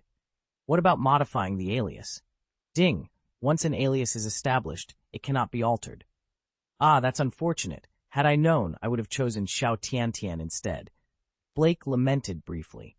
However, his disappointment was short-lived as excitement quickly took over. Eagerly rubbing his hands together, he gazed at the supreme treasure chest in his system space with anticipation. It had been a while since he last opened a treasure chest of such magnitude, especially considering that the rewards from mid- and low-level chests had become somewhat redundant. As evening approached, Blake found himself alone in the dormitory. His roommates had just finished their potions class and had gone off to dinner. Blake had a habit of skipping classes, but never Snape's, despite the discomfort it sometimes caused him. Snape, having profited handsomely from Blake's generous contributions, seemed to feel a twinge of guilt, and thus turned a blind eye to his absenteeism. After all, for someone capable of concocting something as revolutionary as life-extending potions, what more could potions class offer? Snape secretly preferred Blake's absence, allowing him to tinker on his own. Feeling a bit hungry, Blake considered his options. Eating could wait, but opening the treasure chest could not. Don't worry, I'll find a secluded spot where we won't be disturbed, and then Tongsy can open the supreme treasure box, he thought to himself. Just as he was about to enter the mirror space to proceed with the opening, the system issued a prompt. Ding! The command, Tongsy opens the supreme treasure chest, has been recognized. Blake's heart sank. Wait, hold on a moment. Ding! The system alias Tongsy is now opening the supreme treasure box. What? No, I haven't taken the lucky potion yet, Blake exclaimed in dismay. At that moment, regret washed over him. If only he hadn't changed the system's name to Tongsy, his offhand remark wouldn't have been interpreted as a command, but it was too late for regrets. Without the aid of the lucky potion, the quality of the items from the supreme treasure chest would be left entirely to chance. I've done good deeds in my past and present lives. I should have good luck, Blake reassured himself, trying to stay optimistic. Besides, with a supreme treasure chest, even with the worst luck, how bad could the items possibly be? He wondered, ding onto a sliver of hope as he awaited the outcome. Blake tried to cheer himself up, though he was at a loss about what to do next. His gaze remained fixed on the radiant golden light within the system space. As the light gradually faded, an elongated silhouette emerged from within it. Hey, it can't be a magic wand, can it? But I already have a magic wand, Blake thought, feeling quite content with his current custom wand. It was not only powerful, but also versatile in style, making it both practical and aesthetically pleasing. The idea of acquiring another wand seemed redundant to him. Ding! Congratulations to the host for obtaining the wishful wand, announced the system in its usual emotionless tone. It was indeed another magic wand, albeit with a peculiar name.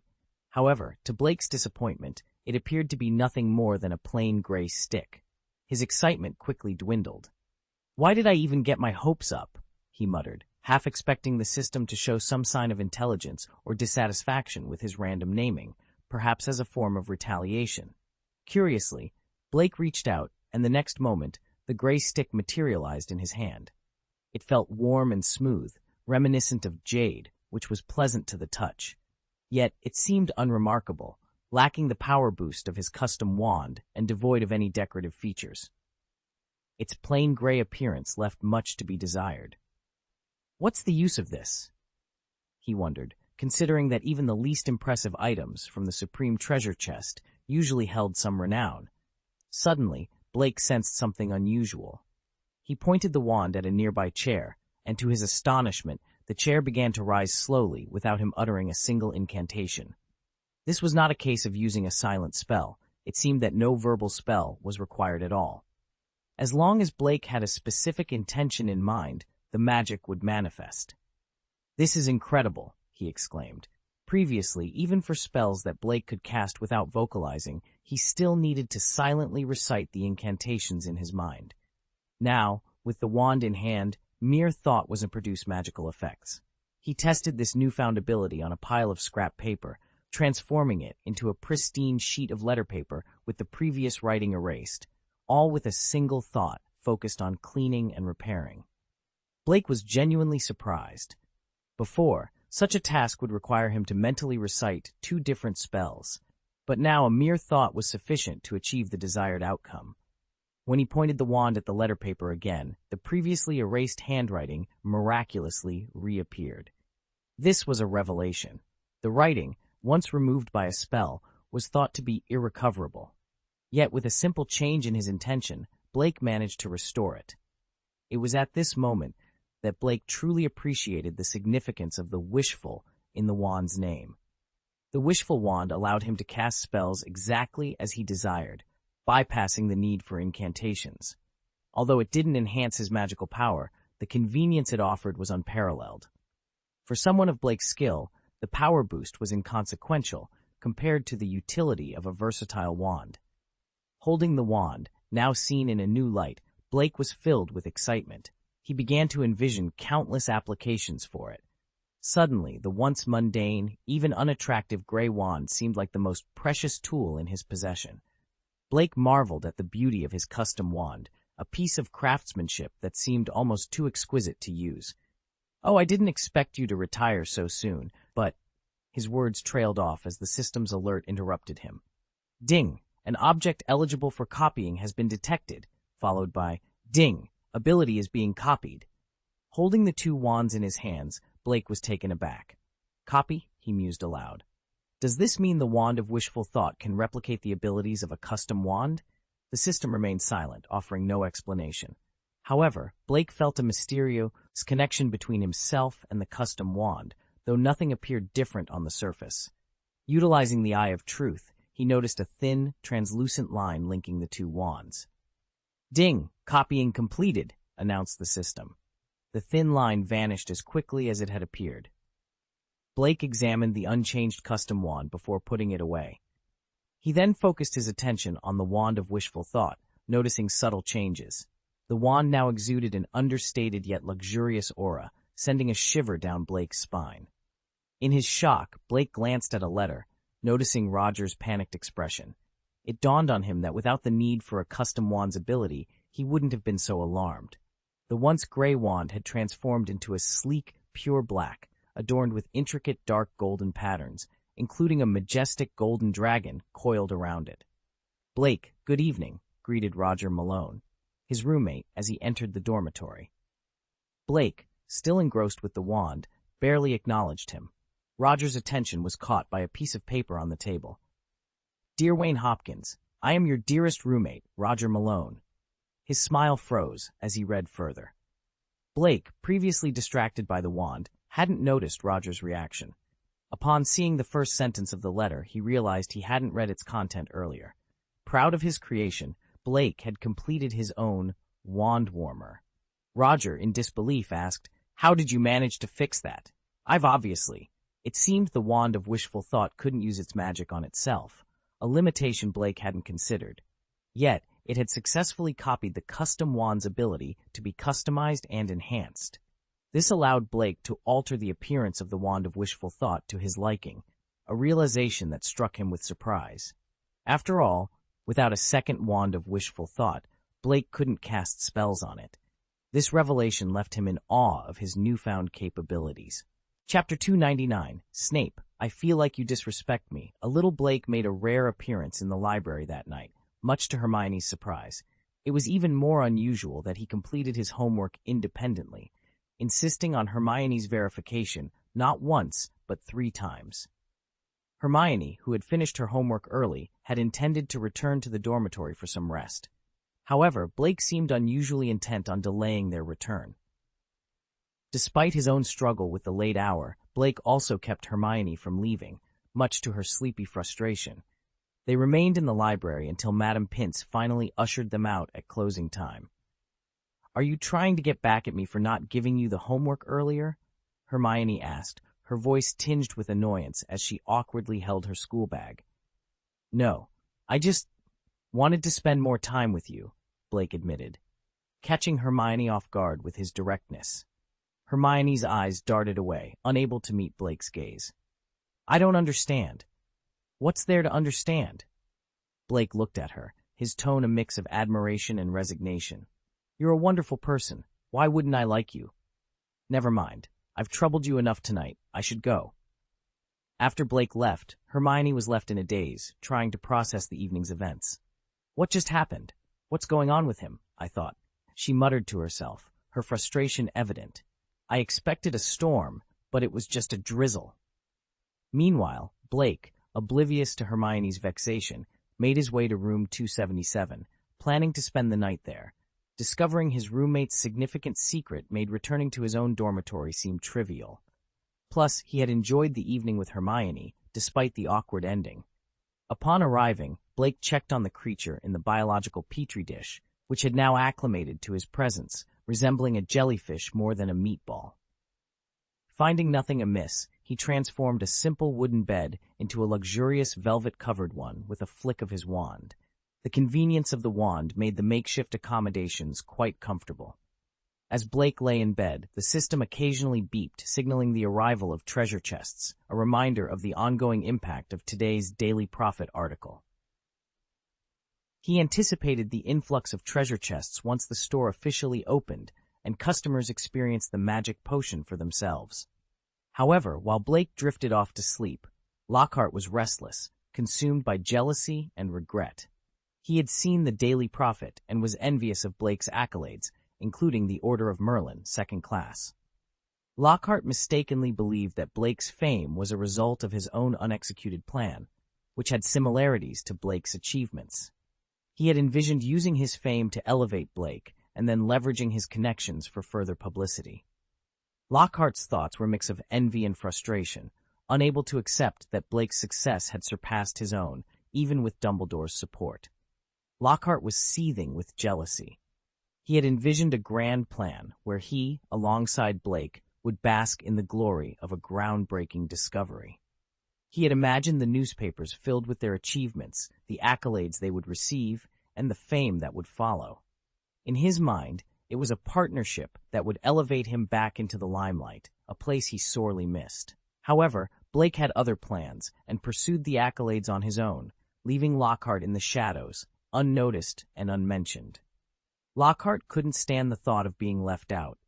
"No, I must act," he decided, hastily scribbling a letter to a reporter. He claimed that it was his inspiration and guidance that led to the creation of the magical potion by his student. He was desperate for recognition. The next day, the Daily Prophet was abuzz with news of the life-extending potion, now available for sale in Diagon Alley. The announcement caused an unprecedented influx of people, eager to get their hands on this miraculous concoction. Blake, foreseeing the chaos, quickly organized additional staff to manage the expected crowd. Seeking to prepare for the launch, Blake visited Snape, who presented him with 5 iron buckets filled with a diluent necessary for the potion. The sight of the buckets, previously used for less savory purposes, made Blake grimace. Snape, noticing Blake's reaction, quipped about the peculiar tastes of potion enthusiasts, suggesting that the more bizarre the flavor, the higher the demand. Blake, however, was more concerned about the cost Snape had attached to these ordinary buckets. "Are these buckets lined with gold or diamonds? Why are they so expensive?" he questioned, baffled by Snape's attachment to them. Snape, feigning offense, claimed it was a matter of respect, hinting that the unpleasant taste of the potion was a deliberate choice. The tension between them escalated until Blake, with a flick of his wand, transformed the mundane buckets into exquisite cans, a gesture that softened Snape's stance. The conversation took a humorous turn when Blake questioned the cleanliness of the buckets, leading to a playful exchange between the two. Eventually, Blake, now in possession of the beautifully transformed cans, prepared to deliver them, sharing a rare moment of camaraderie with Snape. This episode, though seemingly trivial, highlighted the complexities of their relationship, blending respect, humor, and the unspoken acknowledgement of each other's contributions to the magical world. In a fit of anger, he exclaimed, "If raising a daughter is so costly, perhaps we should just forget about it." He noticed his grandson was going to great lengths to secure money for milk powder. Upon seeing the contents of the ledger, Blake leaped to his feet in shock. It was undeniable that Snape, having cast aside his pride, had become a formidable force. After a moment of silence, Snape responded, "That's not quite right." Blake, still reeling from the revelation, tried to calm his racing heart. "What do you mean, that's not quite right? Are you suggesting there's a justification for this desperation?" Snape, with a heavy sigh, finally broke his silence. "It's not merely about the cost. It's about ensuring she has everything she needs, not just the basics. I want her to have opportunities I never had, to grow up without wanting for anything." Blake, taken aback by Snape's sudden openness, softened his stance. "I understand wanting the best for her, but there has to be a better way than this. We can't compromise our principles." Snape nodded, a look of determination in his eyes. "You're right. I've let my fear of failing her cloud my judgment.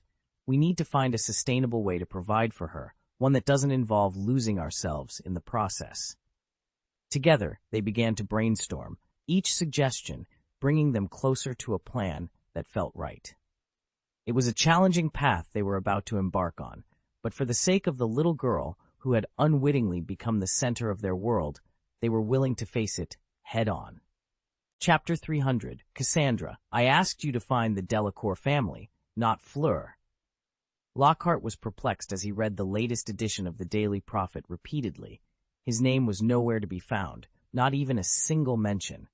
"Impossible, absolutely impossible," he exclaimed, unable to comprehend the oversight. He had written a letter to his friend, the editor-in-chief of the Daily Prophet, with whom he had shared many profitable ventures. Surely, he thought, his name should have been featured in the newspaper. Yet, there was nothing. To make matters worse, his friend hadn't even sent a letter to explain the situation. It was as if all communication had ceased. Frustrated, Lockhart stormed back to his office and penned another letter to his friend. Meanwhile, Cassandra put down the newspaper, her thoughts swirling with confusion and guilt. The article detailed how Green's potion store, despite its limited resources and manpower, had managed to produce only one type of magic potion, the life extension potion. Initially, the store could only produce 3,000 bottles a day, with a strict limit of 1 bottle per customer. However, Blake, the owner, unable to bear the thought of his wizarding friends being unable to access the potion, had hired additional staff to increase production to 5,000 bottles a day. Yet, the scarcity of materials still limited production. Cassandra remembered Blake's rejection and his subsequent desire to collaborate with the Delacour family. "How come you only produce one kind of magic potion, and the output is so high?" she mused, realizing that for a prominent family, the production numbers were indeed low. It dawned on her that perhaps Blake hadn't sought cooperation from the Delacour family after all. The newspaper had widely publicized the potion, and with the endorsement of a medal issued by Sir Merlin, it was bound to be a hit. Under normal circumstances, anyone would seek partnerships to expand production. Yet, it seemed Blake had chosen not to. The realization hit Cassandra hard. Perhaps, because of her own words, Blake had decided against seeking cooperation with the Delacour family or any other company. She felt a deep sense of guilt as she considered the implications. The newspaper had praised the potion's efficacy and Blake's charitable pricing. Because of her bias, Blake hadn't partnered with the major families, resulting in limited production and many in dire need being unable to access the life-saving potion. Cassandra's conscience weighed heavily on her. The potion could benefit so many, yet her actions had inadvertently hindered its distribution. I really deserve to die, she thought, overwhelmed by remorse. Her realization of the consequences of her words and actions filled her with an immense sense of guilt as she contemplated the impact on those who desperately needed the potion. Rushing back to the dormitory, I threw myself into bed, my mind racing with thoughts.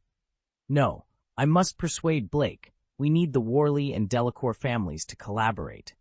Meanwhile, in Green's potion store, Blake had just opened 5 large cans of diluent, and the overpowering smell immediately hit us.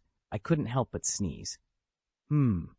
Old Lep, who had once consumed a life-extending potion, wrinkled his nose at the pungent odor. This scent is quite potent. Could it be harmful? Does the diluent always smell this strong? Old Lep, familiar with the original aroma of the life-extending potion, found it hard to imagine the outcome of mixing it with this nauseating diluent.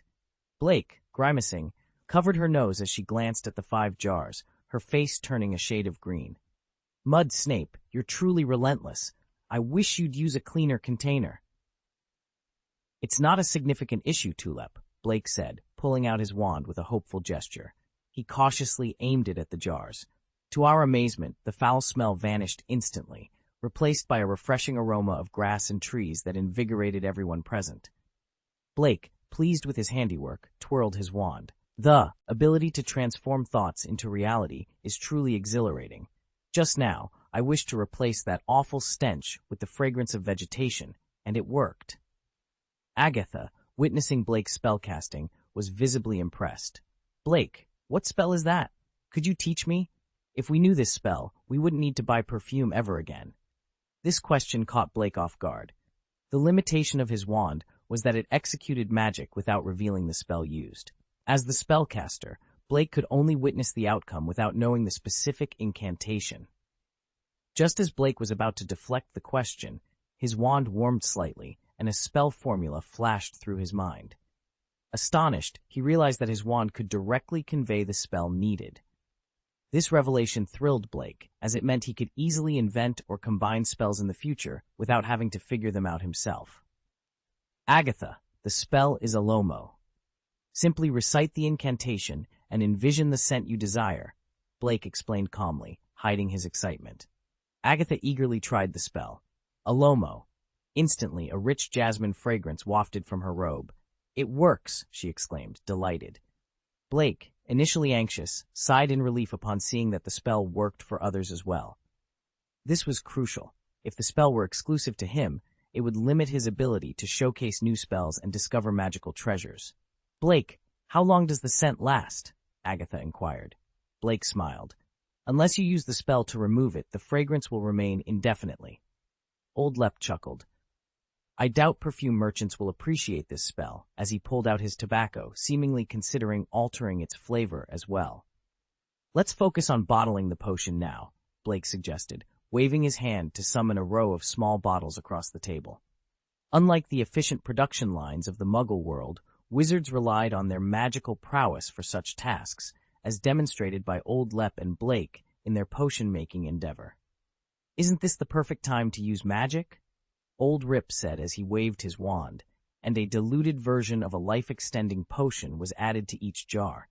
Like 5 water dragons, the potion elegantly flowed out, guided by Old Rip's precise spellcasting. The 5 water dragons hovered above the vials, each sending a small stream of water to automatically fill the small bottles. The precision of Old Rip's spellcasting left everyone in awe. Agatha, stroking her wand, found herself increasingly eager to challenge Old Rip to a duel. By the time Blake returned to Hogwarts, it was already evening. He made his way to the room of requirement, eager to experiment with new spells after learning about the magic feedback function of the wishful wand. However, as he approached the corridor on the 8th floor, he found Cassandra waiting at the door of the room of requirement. Blake touched his nose awkwardly. Were you waiting for me here? Yes. No. Cassandra fidgeted, holding the hem of her skirt and avoiding Blake's gaze as she looked at the tapestry across the corridor. I was just passing by. Yes, that's it. I happened to be passing by. Oh, really? Blake eyed her suspiciously. Well, of course. Okay, I'm going in then. Good night, Blake said, about to enter the room of requirement. Cassandra, growing anxious, blurted out, Wait. Well, it's okay. Blake sighed softly, his tone gentle yet firm. If you're looking for me, just say so. Who says I'm looking for you? Okay, then, how about coming in for a cup of tea? I've just learned a new way to make tea even more fragrant, Blake offered, adept at handling Cassandra's prideful demeanor. Okay, you invited me in. I didn't come here on my own, Cassandra conceded with a huff. Yes, Blake agreed, as they entered and he brewed the tea. The leaves, enhanced by a new spell, filled the room with a fragrant aroma. Cassandra couldn't help but glare at Blake, her guard momentarily lowered. You actually apologized to me and even asked me to find Fleur. Blake widened his eyes in surprise. Cassandra blushed deeply. Huh? I just wanted to show you the plan I made, she finally admitted, her voice softening. Yes, I'm here to see you. Then, can you tell me why you're looking for me? Blake asked, curious about her intentions. Cassandra lowered her head, a hint of vulnerability in her voice. Do you really care about what I think? Blake's half-smiling expression made her pause. Yeah, but you didn't agree. Blake sighed, realizing the depth of their misunderstanding. Just explain. Why are you so hesitant? I'm sorry, Blake. Cassandra blushed, admitting her mistake. So I didn't cooperate with the Woolley family. I remember I told you to seek out the Delacour family, but I didn't specifically ask you to find Fleur, Blake clarified, pulling out a long-prepared cooperation plan. And no wonder you didn't approach other families. Cassandra took a small sip of tea, her expression softening. I told you I'm not here for you. Are you still willing to cooperate with the Worley family and the Delacour family? Blake asked, spreading the documents in front of her. What are you doing? Cassandra exclaimed, taken aback by his direct approach. Without the Delacour family's manpower, no matter how much material I have, I can't expand production. Blake explained calmly, then detailed how they could collaborate and divide the profits. This guy is really, Cassandra thought, impressed by Blake's thoroughness. Of course, Blake said earnestly, his determination clear. I came here because, didn't you mention last time that you wanted to cooperate with our Woolley family and the Delacour family? Blake stood up, pulled his chair closer, and sat next to Cassandra. Well, if you're not interested in partnering with the Woolley family, I can also introduce you to other prominent families in the herbal medicine business. Chapter 301, Dobby, a Free Elf. You actually don't need to tell me this. You could talk to my parents, Blake said, inching closer. Cassandra, feeling cornered, replied, Your relationship with my father is strained. It might be best if I assist you instead. Remembering her father's frosty demeanor towards Blake, she reluctantly agreed, hoping to avoid any further conflict between the two. As for the Delacour family, I'll find someone else to speak with Mr. Delacour. Blake continued, showing a rare moment of delegation. His leadership style had evolved. He no longer felt the need to personally oversee every detail. Despite the eccentricities of some of his new recruits, he was confident in their abilities. Cassandra glanced at the disheveled bed in the room. Curiosity piqued. Are you planning to sleep here tonight? Blake, somewhat embarrassed, admitted, I often go to bed late. I didn't want to disturb my roommates by returning at odd hours, so I've taken to resting here. Glancing at his watch, he suggested, It's quite late. Perhaps you could stay here tonight as well. It would give you time to ponder the 4 major things. Indignant, Cassandra retorted, Sleep here? With you? Absolutely not. I'm going back. In her haste, she stomped on Blake's foot. Blake, confused, clarified, I meant for you to stay and think. I didn't imply we'd share the bed. What misunderstanding led you to think? Realizing her mistake, Cassandra was mortified, her face flushed with embarrassment. She could barely speak. Clearing his throat, Blake offered, Let me take you back. With a soft, Cassandra agreed. Blake conjured a dimensional door, leading directly to the entrance of the Slater Green common room. Good night, he said. Night. Good night, Cassandra replied, her face still hidden as she hurried through the door. Back in her bed, Cassandra's cheeks remained hot with embarrassment. How could I have misunderstood him? It's so humiliating. Meanwhile, Dobby was facing his own turmoil. Dobby, take this money. Go to Green's potions store tomorrow and buy me that life-extending potion.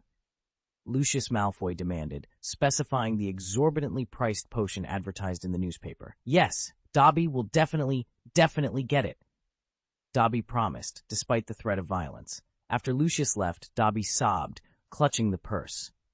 His thoughts often drifted to a conversation with Blake, which had left him distracted and prone to mistakes. Today's error had resulted in a brutal beating from Lucius, leaving Dobby yearning for freedom more than ever. Dobby wants to be free so much, he whispered to himself, fighting the urge to punish himself for such thoughts. He remembered Blake's words about a potion that could grant him freedom, albeit with risks. Tonight's beating solidified his resolve. Without hesitation, Dobby opened the potion bottle and drank it in one gulp, willing to risk everything for a chance at freedom. Blake had made strategic decisions regarding his business. He appointed Ackerman Allen as the acting manager of Green's potion store, believing Allen's appearance, once cloaked in a black wizard robe and with dyed black hair, would be convincing enough to customers. Churchwright, always amiable, was dispatched to France to negotiate with the Delacour family. The rest of Blake's team, including his house elf Baker, were tasked with managing the store. Blake's choices proved wise. The next morning, as the clock struck 9, Bode was just opening the store, unaware of the changes the new day would bring. The store door opened, and I was taken aback by the throng of people who had been waiting in the darkness outside. As soon as the door was fully ajar, the crowd surged in. Thankfully, Tonks and a team of Aurors arrived shortly after to maintain order, preventing any chaos. The store had stocked 5,000 bottles of a diluted version of a life-extending magic potion and 20 bottles of the pure version. Within just 30 minutes of opening, everything was sold out. It took another hour to confirm that the potions were completely sold out, leaving many customers with no choice but to leave, disappointed. The Green Magic Store had never seen such a frenzy, with people continuing to arrive in hopes of purchasing the miraculous potions. Exhausted, we all collapsed, overwhelmed by the day's events. Despite only working for an hour and a half, the fatigue was palpable. Bode, peering out the window at the lingering crowd, expressed regret. If only we could have more potions. Old Rep, puffing on his pipe, shook his head. No, selling this amount in one day is quite reasonable. He then added, Blake calls this hunger marketing. It's about letting those who manage to buy the potion experience its magic. The positive feedback will take time to spread. Eventually, we'll gradually increase our stock. Bode nodded in agreement. Exactly. Old Rep then directed everyone to tidy up the store and prepare for the next day, hinting at a future where their partnership with the Delacour family would alleviate their workload. Meanwhile, Lucius Malfoy, having heard that Green's potion store had sold out, stormed into his kitchen looking for Dobby, who had failed to secure a potion for him. Upon entering, he found his wife, Narcissa, crouching beside an unconscious Dobby. Furious, Lucius was about to punish Dobby with his cane, but Narcissa intervened. That's enough, Lucius. Look at what you've done. She pointed out that Lucius's harsh treatment the day before had left Dobby incapacitated. Despite Lucius's insistence that Dobby should still fulfill his duties, Narcissa retorted, and if Dobby dies, who will cook for us? This quelled Lucius's anger, realizing the difficulty of managing without their only house elf. Narcissa suggested seeking a healer from St. Mungo's, but Lucius scoffed at the idea of getting a healer for a filthy little elf. However, as Dobby's condition did not improve, Lucius reluctantly sought medical help. After examining Dobby, the healer looked at Lucius with a mix of disappointment and regret. Mr. Malfoy, even if it is a tool, you cannot treat it so harshly. This house elf is beyond hope now. Lucius, taken aback, asked, It's hopeless? Just because I disciplined him. The therapist, reflecting on the situation, hinted at the severity of Dobby's condition, suggesting that Lucius's actions had dire consequences beyond mere discipline. That's not true. He was already ill with a terminal disease that affects house elves, Lucius said, his brow furrowing in concern. It's peculiar. This ailment usually afflicts only the elder elves. Why is this house elf so young? He mused, his expression souring. The therapist interjected. For wizards, this disease merely causes discomfort for a few days, but for house elves, it's fatal. Moreover, it's contagious. Your entire family will need to consume a potion to prevent the disease. You wouldn't want to endure even a few days of discomfort. Contagious? Lucius exclaimed, instinctively stepping back in alarm. From the floor, Dobby, who had been administered a minimal treatment, slowly regained consciousness. Lucius regarded him with disdain. The thought of paying for a therapist for a house elf, and for an incurable condition at that, was infuriating. He had the urge to kick Dobby in frustration, but restrained himself, wary of the contagion. Glancing around, Lucius spotted an apron hanging near the kitchen. He grabbed it and flung it at Dobby. "Get out! You are fired from Malfoy Manor," he declared. Dobby's eyes widened in shock, and for a moment he seemed frozen. Then, large tears, the size of tennis balls, began to stream down his face. The therapist observed impassively, accustomed to the typical despair house elves showed upon dismissal, a deep-seated shame for them. Yet the unfolding events took an unexpected turn. Struggling to his feet, Dobby clutched the apron tightly. His tears, though abundant, were not of sorrow but of overwhelming joy. "Dobby! Dobby is free!" he exclaimed. "Now Dobby is a free elf!" Lucius and the therapist watched in astonishment as Dobby, with a shaky hand, snapped his fingers. In an instant, both he and the apron vanished, leaving behind a stunned silence. Chapter 302: The Curse of Rebirth for Broken Limbs, the Possibility of Repairing the Soul. Blake sat in the room of requirement, idly twirling the wand of wishful thinking between his fingers. He harbored the ambition to craft a more potent spell, yet he was acutely aware of his limitations. The fear of accidentally destroying the room of requirement with an overly ambitious spell weighed heavily on his mind. Standing up, Blake mused aloud, perhaps the Forbidden Forest would be a more suitable venue for such experiments. After all, a minor explosion there wouldn't seem out of place, would it? Just as he was contemplating the potential harm his experiments could cause to the creatures of the Forbidden Forest, Baker, his house elf, materialized before him. Baker was supporting another house elf, one who appeared exceedingly frail and was none other than Dobby, recently dismissed from the Malfoy family. Clutching his apron, a symbol of his newfound freedom, tightly in his hand, Dobby's presence immediately drew Blake's attention. Blake halted his actions, instantly understanding the situation without needing an explanation. After all, he had played a part in the events leading to this moment. Observing Dobby, Blake couldn't help but feel a mix of emotions. It wasn't Dobby's weakened state that elicited disdain from Blake. Rather, it was Dobby's jubilation over his dismissal, a reaction considered aberrant among house elves. Despite following Blake's earlier instructions to rescue Dobby, Baker couldn't conceal his disapproval. "Beck, proceed without me. I'll handle things here," Blake instructed. With a nod, Baker gently placed Dobby on the ground, snapped his fingers, and vanished. "Dobby, it seems you've made your choice," Blake remarked, noting the care with which Dobby adjusted his apron. Dobby, thanks the great Mr. Blake Green for granting Dobby his freedom," Dobby responded, his voice weak but filled with gratitude. Blake waved off the thanks. "It was merely a stroke of luck on your part. Had fortune not favored you, you might have met your end within the walls of Malfoy Manor. I merely provided you with an opportunity. Your freedom was won through your own courage and determination." Blake had concocted a potion that induced symptoms mimicking a terminal illness in Dobby. Although not lethal, the inability to work spelled doom for a house elf in the service of pure-blood families, who often dealt with elderly or incapacitated elves in a gruesome manner.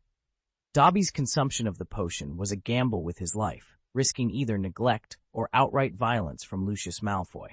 Fortunately, Dobby's condition led to his expulsion from Malfoy Manor, granting him the freedom he longed for. Handing another potion to Dobby, Blake clarified, "This potion will cure your ailment. Cherish your hard-won freedom. From now on, you are free to live as you wish." With those final words, Blake stepped through a dimensional door, disappearing from sight, leaving Dobby to embrace his freedom. Blake's intervention had altered the course of Dobby's life, freeing him ahead of the timeline set by Harry Potter. This deviation from the original narrative left Blake with mixed feelings, yet he was reassured by the knowledge that Dobby's freedom in the original story did not incite a war between elves and wizards. Dobby, for all his newfound awakening, lacked the resolve to lead his kind to freedom. His desires were personal, not revolutionary. Even among his own kind, Dobby was seen as an outlier, unlikely to rally the house elves against their wizarding masters. As Blake vanished, Dobby opened the bottle of potion, ready to begin his new life as a free elf, his heart filled with gratitude and a newfound sense of purpose. After drinking the potion, Dobby immediately felt his lost strength and magic power surge back to him. He stood up, looking at his body in amazement.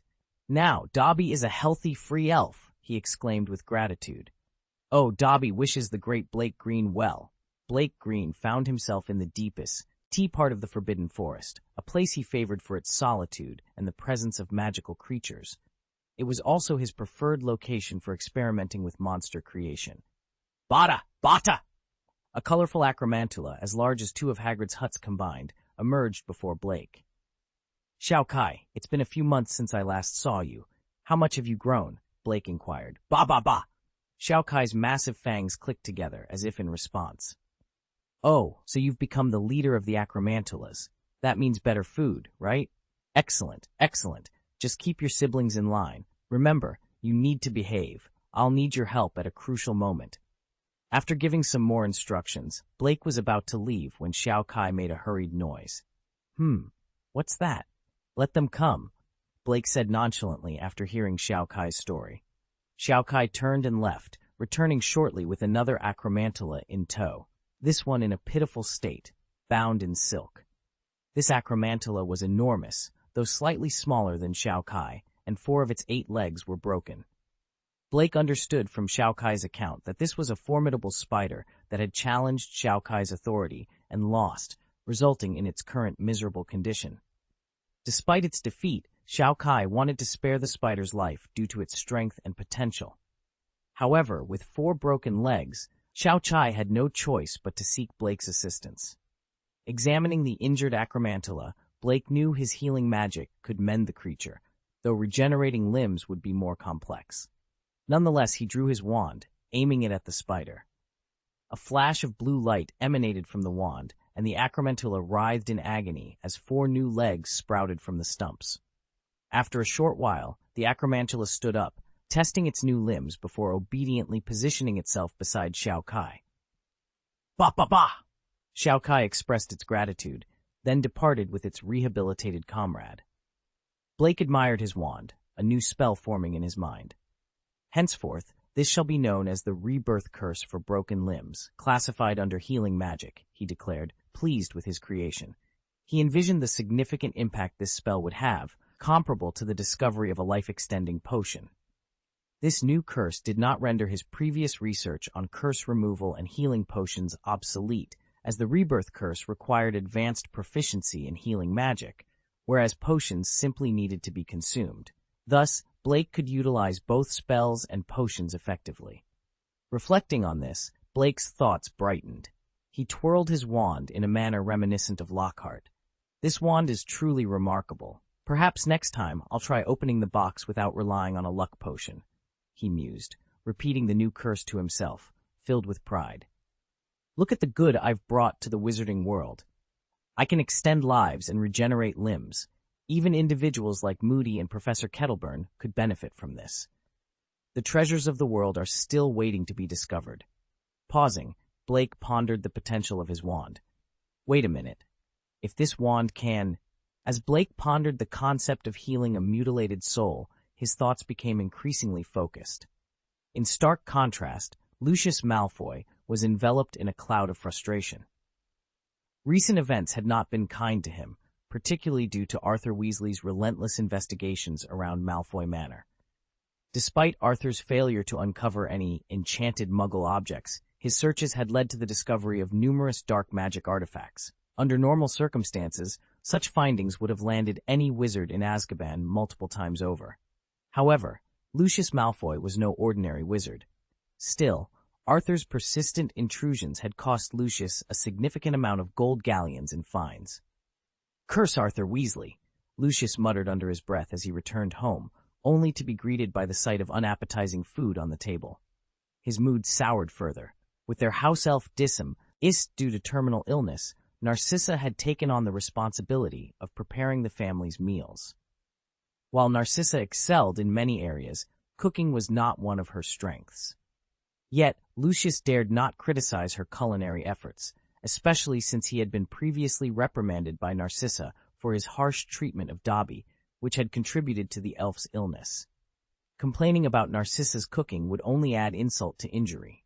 Lucius had considered hiring a new servant, but the loyalty and discretion of a house elf were irreplaceable, especially with so many secrets hidden within Malfoy Manor. As Lucius reluctantly bit into a piece of toast, he was met with a taste so foul that he immediately spat it out. The shock of the experience was evident on his face. Narcissa, observing his reaction, felt a mix of hurt and indignation. "I knew you disliked my cooking. Is it really that bad? So what if it looks a little unappealing?" she said, attempting to eat a piece of her own bread before discreetly spitting it out as well. Lucius's expression of relief only fueled Narcissa's anger, which had been simmering due to his previous actions towards the house elf. "How many times have I told you not to take your frustrations out on the house elf? You never listen. And now, you've gone and killed him. It makes me want to do the same to you. I was only asking if you wanted to eat," Narcissa exclaimed, her fury unabated. Faced with Narcissa's wrath, Lucius let out a weary sigh. I'll eat now." For the first time in years, he truly regretted his treatment of the house elf. Perhaps it's time to consider hiring a servant again, he thought to himself. As for the dark magic artifacts hidden within their home, Lucius realized that their safety and well-being were more important than clinging to such dangerous items. If left unchecked, Arthur Weasley would inevitably discover them. Chapter 303, A Prosthetic Limb? No, I'm going to give you a real one. Hello, my name is Church Wright, and I hail from England. You might not recognize me, but I am an associate of Blake Green, Wright introduced himself with a warm smile. Despite his short and chubby stature, his amiable demeanor and eloquence made him instantly likable. It was for these reasons that Blake had chosen him to approach Mr. Delacour to discuss a potential collaboration. Mr. Delacour, who had a basic grasp of English, perked up at the mention of Blake. The name rang a bell, thanks to Grindelwald's efforts in having the Daily Prophet publicize Blake's achievements. The news of Blake's deeds had spread far beyond the UK, capturing the attention of many, including Mr. Delacour. The youngest recipient of the Order of Merlin and the creator of a life extension potion had left a significant impression on him. If only Blake didn't have such a complicated relationship with his daughters, Mr. Delacour mused, the situation would be perfect. Intrigued by the possibility of trying the life extension potion himself, Mr. Delacour invited Wright into the living room for a discussion. "Are you here to discuss cooperation?" he inquired, getting straight to the point. Wright's smile broadened at the question. "Ah, since you're already aware of my purpose here, I assume you're familiar with the life-extending potions. So, I'm curious, would you be interested in collaborating with us?" Mr. Delacour, recognizing the potential benefits of such a partnership, responded positively. "After the release of the life-extending potion, we've received a lot of positive feedback. Honestly, I see no reason to decline your offer of cooperation. However, I've only heard about the potion through hearsay. It would be reassuring to see and try it for myself," he added cautiously. Without hesitation, Wright produced a small bottle from his pocket and placed it on the table. "Mr. Delacour, this is a sample of our high-quality life-extending potion. Please, feel free to try it." In Blake's potion store, there were two types of life-extending potions: the ordinary version, priced at 3 gold galleons per bottle, and the high-quality version, which cost 1,500 gold galleons per bottle. Blake had been transparent about this pricing, and no one dared to criticize it. After all, even the ordinary potion, which was significantly cheaper than a standard bottle of Joy Potion, had proven to be very effective.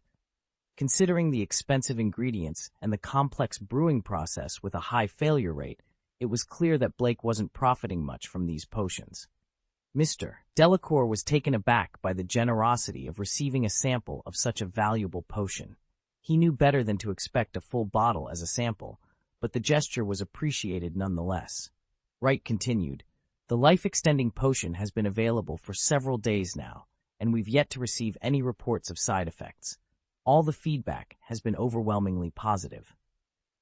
Mr. Delacour examined the vial of life-extending potion in his hand with a discerning eye.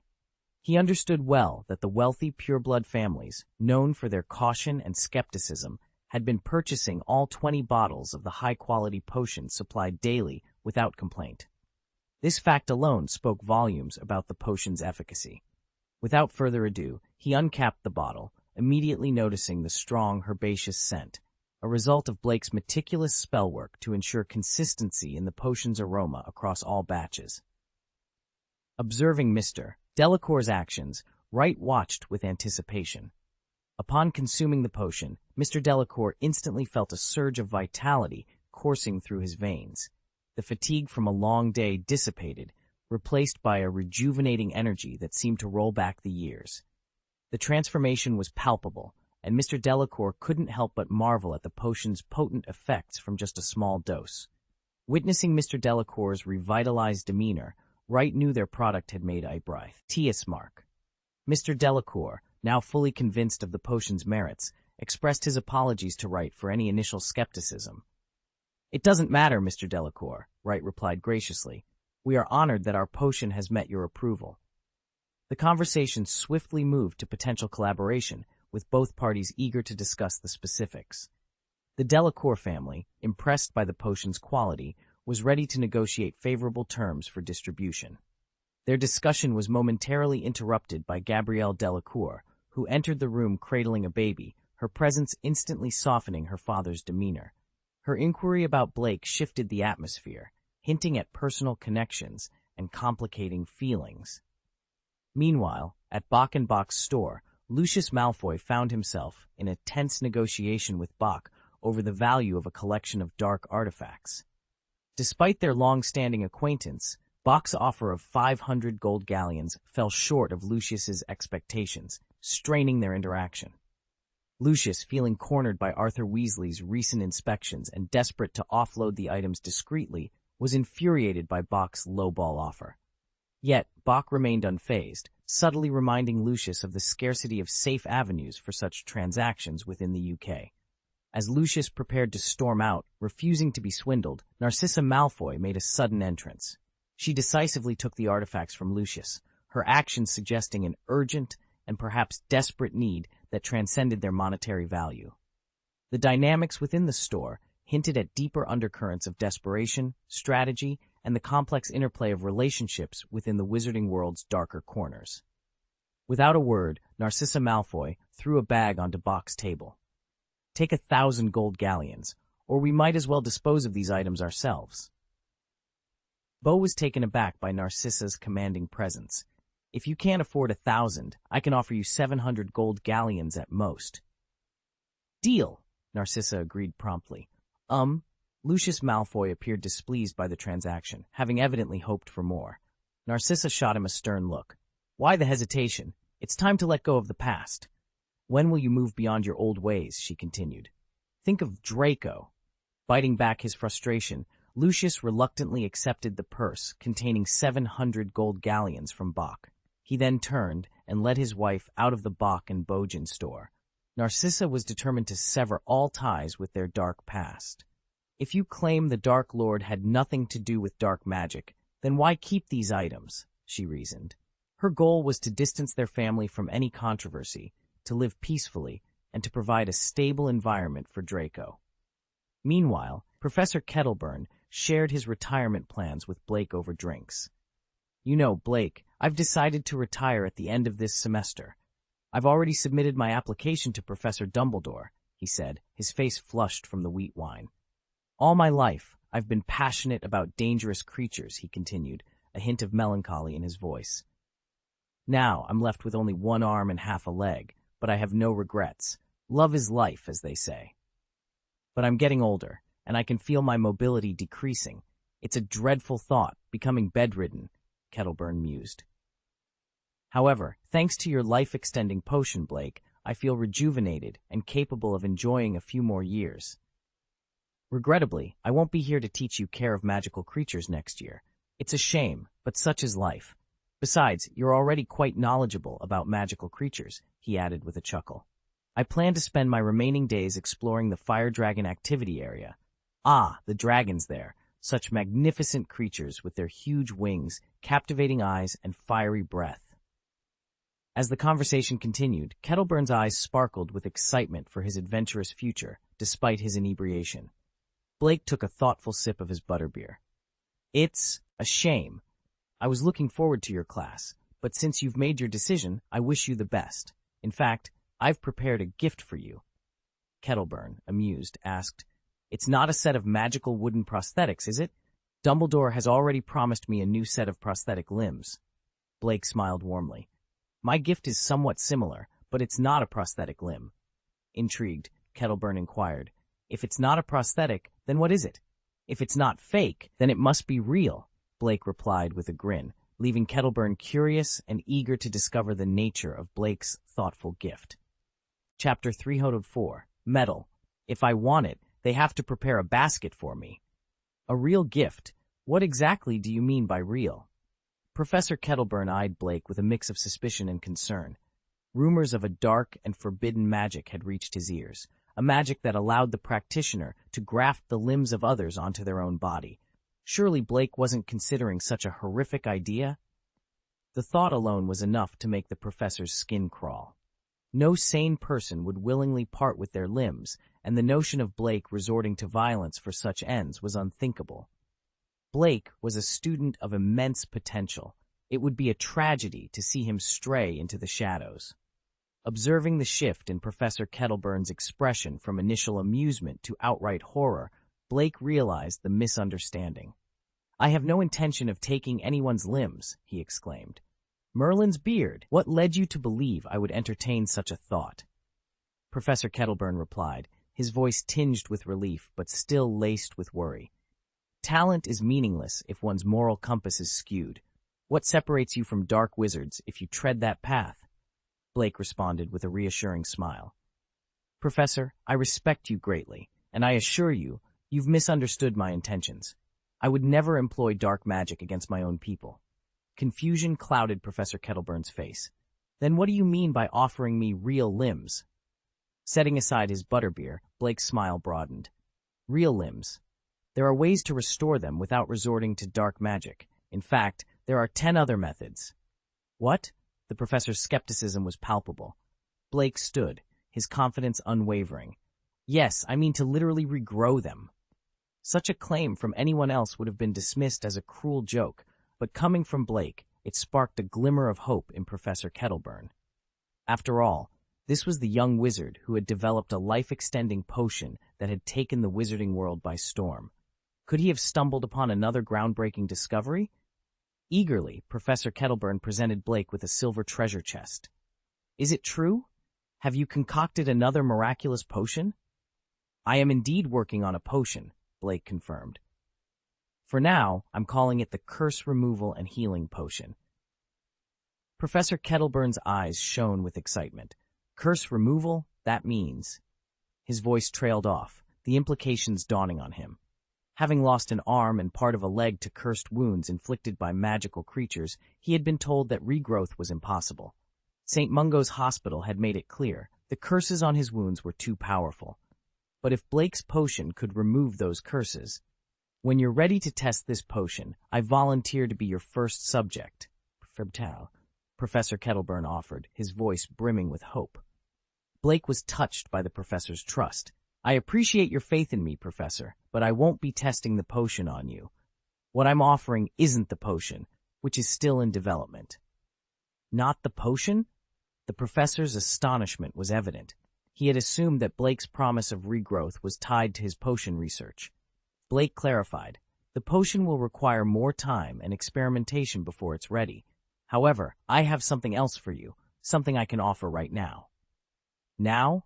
The word echoed in Professor Kettleburn's mind, disbelief mingling with a burgeoning hope. Yes, today, Blake affirmed. Your limbs can be restored if you trust me.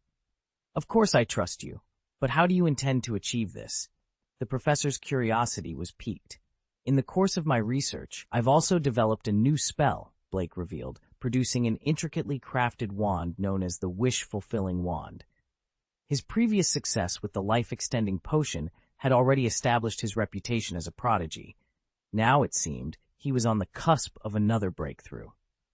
Upon inspection, Professor Kettleburn was inclined to give Blake the benefit of the volonté out. Despite the potential for failure, he had nothing to lose. Come on then. Trying the potion or the spell makes no difference to me, Professor Kettleburn decided, driven by a mix of trust in Blake and a longing for restored health.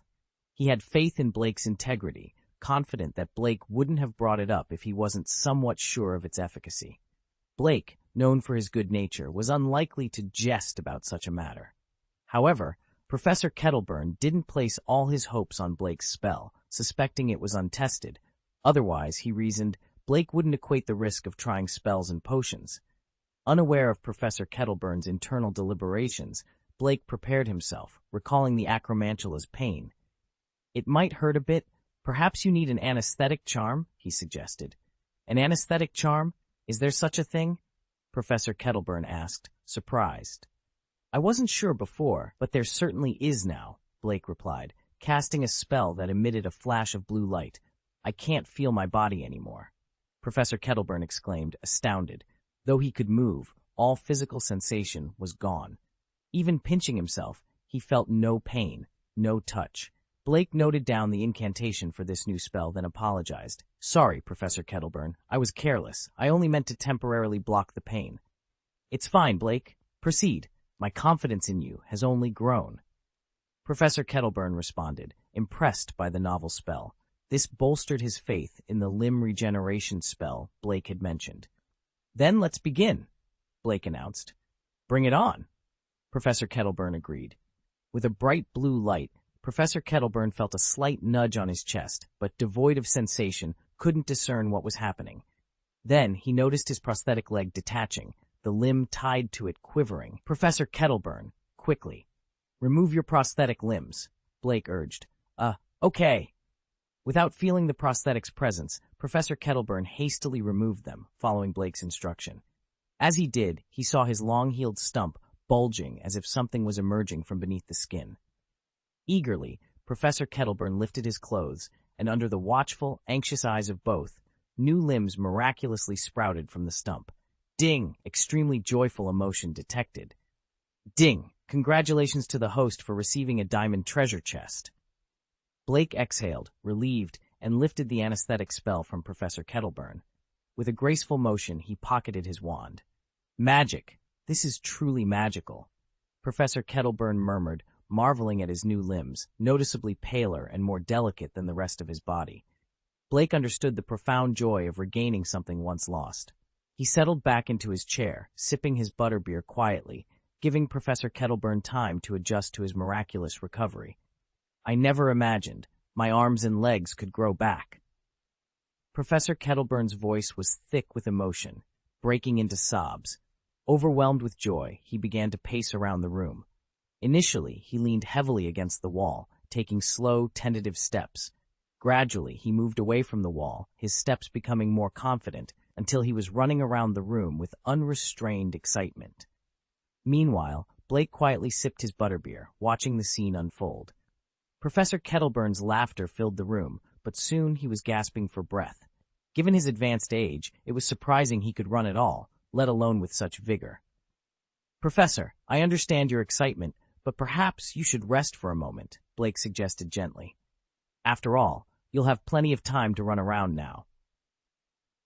Convinced, Professor Kettleburn allowed himself to be guided back to his seat. Thank you, Blake, he said, gratitude evident in his voice. You're welcome. You would have done the same for me, Blake replied modestly. Grasping Blake's hand firmly, Professor Kettleburn expressed his deep appreciation. The entire wizarding world will be in your debt for creating this spell. With your magic, many will regain their health and vitality. For the life-extending potion alone, you deserve the Order of Merlin, first class. And now, this spell should certainly earn you another. Blake waved off the praise. Medals and ceremonies aren't what drive me. My research is both a passion and a way to contribute positively to the world. To me, accolades like the Order of Merlin are merely tokens, not the goal of my work. Professor Kettleburn admired Blake's humility and dedication, seeing in him a reflection of the great wizards of the past. Your desire to contribute, without seeking fame or fortune, reminds me of a young Dumbledore. It's truly an honor to know you." Just then, Blake's magical system chimed in, rewarding him with a golden treasure chest for the joy his actions had brought. This unexpected notification brought a smile to Blake's face, but before he could reflect further, Professor Kettleburn exclaimed, "I'm suddenly famished." "Regrowing limbs does tend to have that effect," Blake acknowledged, producing a large food box from his pocket. Upon opening it, the aroma of the food inside immediately caught Professor Kettleburn's attention. Without hesitation, Professor Kettleburn dove into the meal. "I'll eat quickly. Then, I must find Dumbledore and ensure your spell is recognized with another first-class Order of Merlin medal." Blake's innovation had not only restored Professor Kettleburn's limbs, but had also sparked a renewed sense of purpose and excitement in the seasoned wizard. The promise of recognition for Blake's groundbreaking spell was a testament to the profound impact of his work on the wizarding world. Chapter 3-5, Hagrid, Where is my teaching position? Dumbledore gazed at Professor Kettleburn with a mixture of regret and concern. "Sylvanus, are you certain you want to retire? You're not that old, and it seems a bit premature to retire now." Professor Kettleburn, who had served as the Care of Magical Creatures professor for many years, was known for his somewhat reckless nature, which had led to him being placed on probation more than 62 times, a record that remained unbroken. Despite his injuries, which left him with only one arm and half a leg, his performance had stabilized significantly. Many speculated that his physical limitations were the reason for this newfound stability. "I understand, Albus," Professor Kettleburn replied, his expression betraying a hint of amusement that Dumbledore quickly noticed. "Sylvanus, are you all right?" Dumbledore asked, noting how tightly Kettleburn was holding his cloak around him. "The weather may be chilly, but my office is warm. You can remove your cloak." "Do you really want me to take off my cloak?" Kettleburn asked with a smile, hinting at a surprise. Dumbledore's curiosity piqued. "What has happened? Don't tell me your remaining arm is injured as well." Kettleburn's expression momentarily darkened. "Oh, Albus, I wish you'd expect better news from me. In fact..." With a swift motion, he threw back his cloak, revealing his limbs intact. "Sylvanus, your hands and feet." Dumbledore gasped, taken aback by the sight. "Aha! I knew you'd be surprised," Kettleburn boasted, clearly enjoying the moment. "Yes, you see correctly. My arms and legs have all grown back." Dumbledore, still in shock, managed to ask, "Sylvanus, how is this possible?" "It was Blake, Albus. That boy Blake gave me my life back. He invented a new spell, a spell that can regenerate severed limbs." Dumbledore was astounded. Blake's name had been cropping up everywhere lately, from his creation of a life-extending potion to being awarded the Knight Medal of Merlin, 2nd class. And now, he had developed a spell capable of regenerating limbs? "Sylvanus, may I see your new limbs more closely?" Dumbledore asked, eager to understand this miracle. "Of course, Albus. I never imagined I'd regain my health in this lifetime," Kettleburn said, extending his right hand for Dumbledore to examine. Upon inspection, Dumbledore could tell that the limb was not the result of alchemy, but genuine flesh and blood, free from any taint of dark magic. The skin was paler than on Kettleburn's other arm, but otherwise, it appeared perfectly normal. Dumbledore released Kettleburn's hand, deeply moved. "This is truly remarkable." Throughout his long life, Dumbledore had encountered many talented individuals, but Blake's abilities were extraordinary. His achievements in various fields of magic, especially at such a young age, were not merely a demonstration of talent, but of profound mastery. In just over a year, the child had achieved a level of magical prowess that most wizards could only dream of reaching in their entire lives. The astonishment this caused was palpable, but Dumbledore quickly pieced together the puzzle. Blake was the product of a failed biological experiment, one that everyone had assumed would claim his life. Yet, not only did he survive, but he also accomplished feats of magic that were nothing short of miraculous. "His survival is a miracle in itself," Dumbledore mused. "So, any further miracles he performs should be considered normal in the context of his existence, even if they defy all conventional logic." Even Dumbledore found himself at a loss when trying to explain the extent of Blake's magical abilities. Professor Kettleburn brought up another of Blake's achievements, saying, The life-extending potion was deemed by the old sages of Merlin's time as worthy of only a second-level medal. And now, will they still have the audacity to claim that his limb regeneration spell doesn't deserve the Order of Merlin, first class? Dumbledore could sense the underlying complaint in the old professor's words about the recognition given to Blake's achievements. "I understand your concerns, Sylvanus," Dumbledore replied calmly. "Leave this matter to me. Dean Bohun of St. Mungo's recently expressed a desire to consult Blake on healing techniques. It might be more appropriate for him to propose Blake for the Order of Merlin this time." The nomination for the Order of Merlin required a sponsor, and previously, Snape, a master of potions, had submitted Blake's life-extending potion for consideration. Snape's expertise in potions was undeniable, but as a nominator, his influence was somewhat limited. If not for Grindelwald's intervention, Blake might not have even received a second-level medal. However, a nomination from Dean Bohun, with his years of service and esteemed reputation at St. Mungo's, would carry significantly more weight.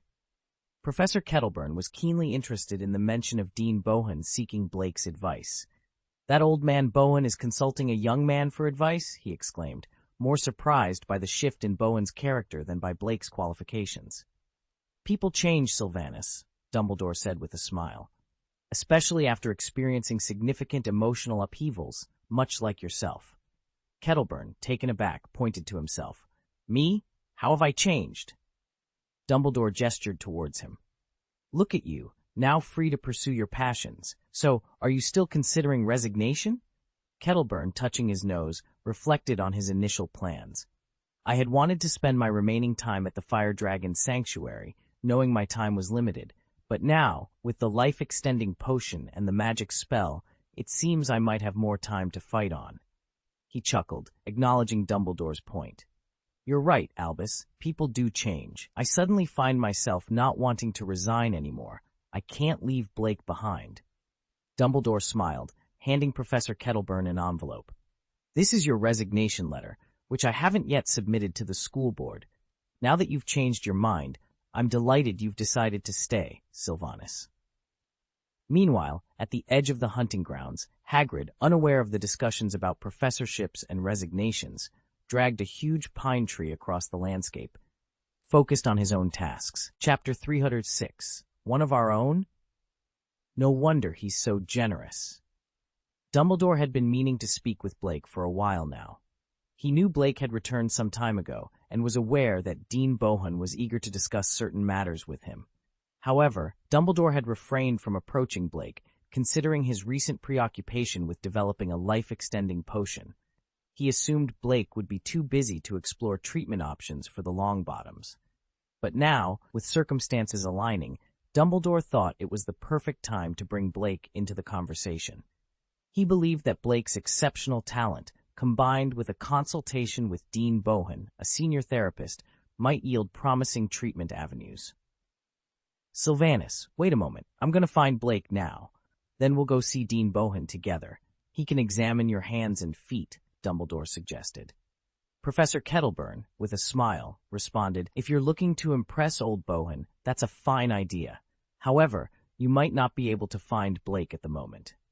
Dumbledore's smile wavered slightly. "Has he gone out again?" "Yes, he left just before I came to inform you," Professor Kettleburn confirmed.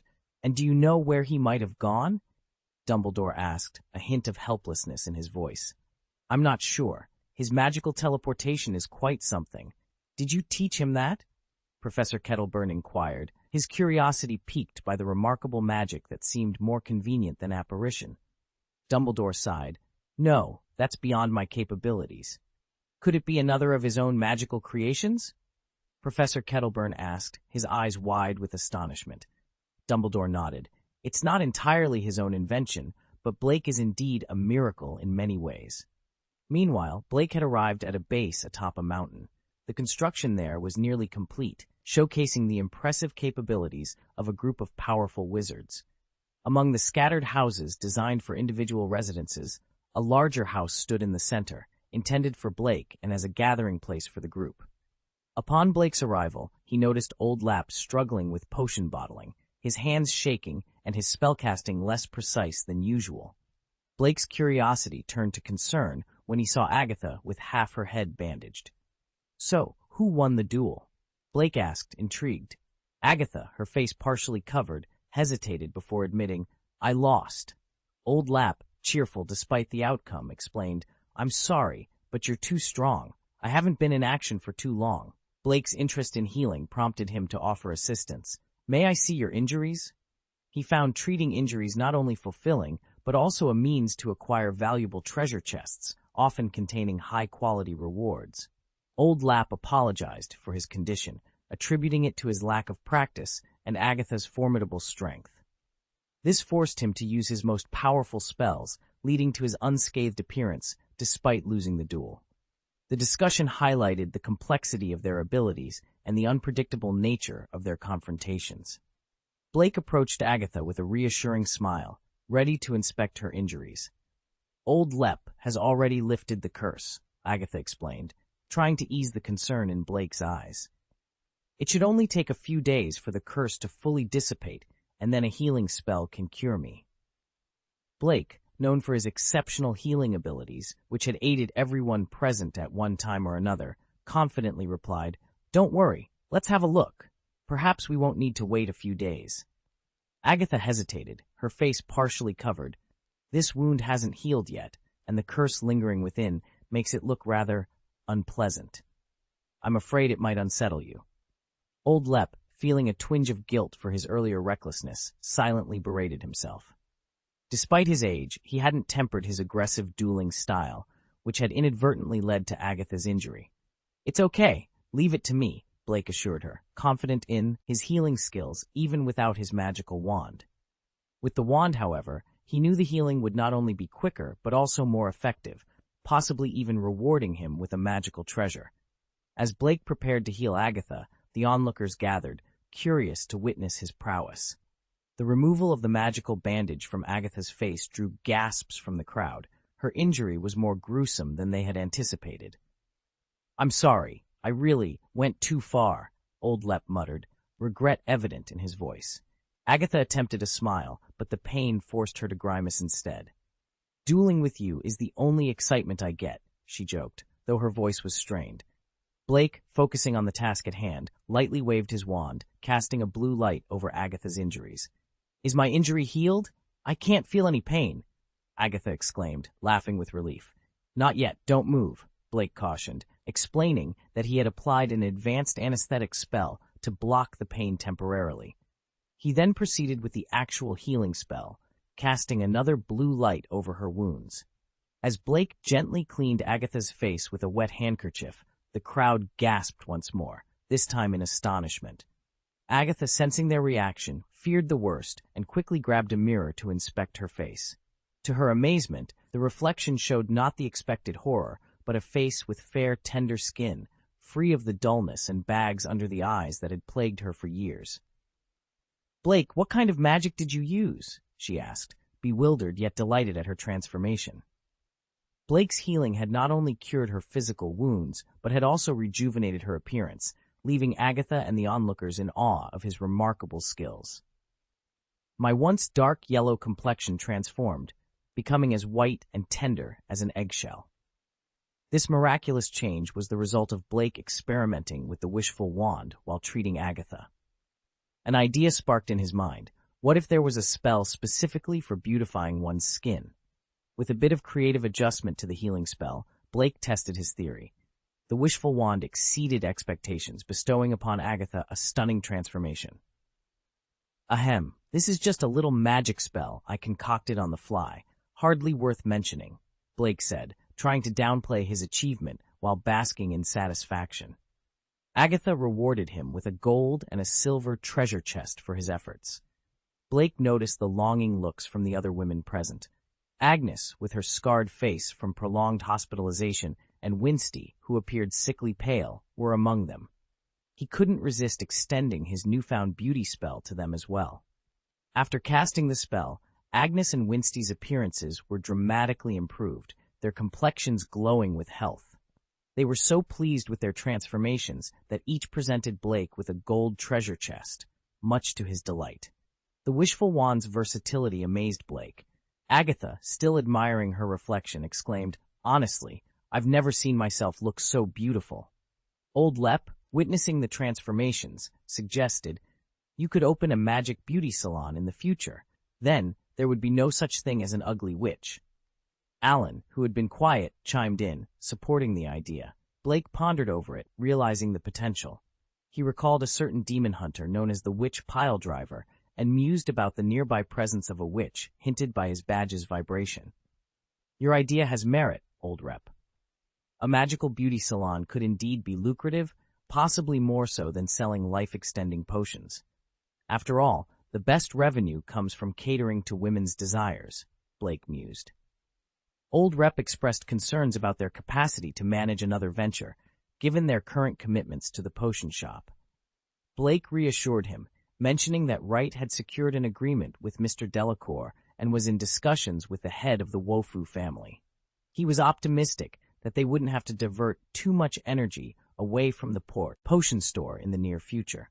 Meanwhile, Mr. Delacour in France was restless, holding a parchment that detailed the complete formula for a life-extending potion. This formula, if known, could revolutionize potion-making.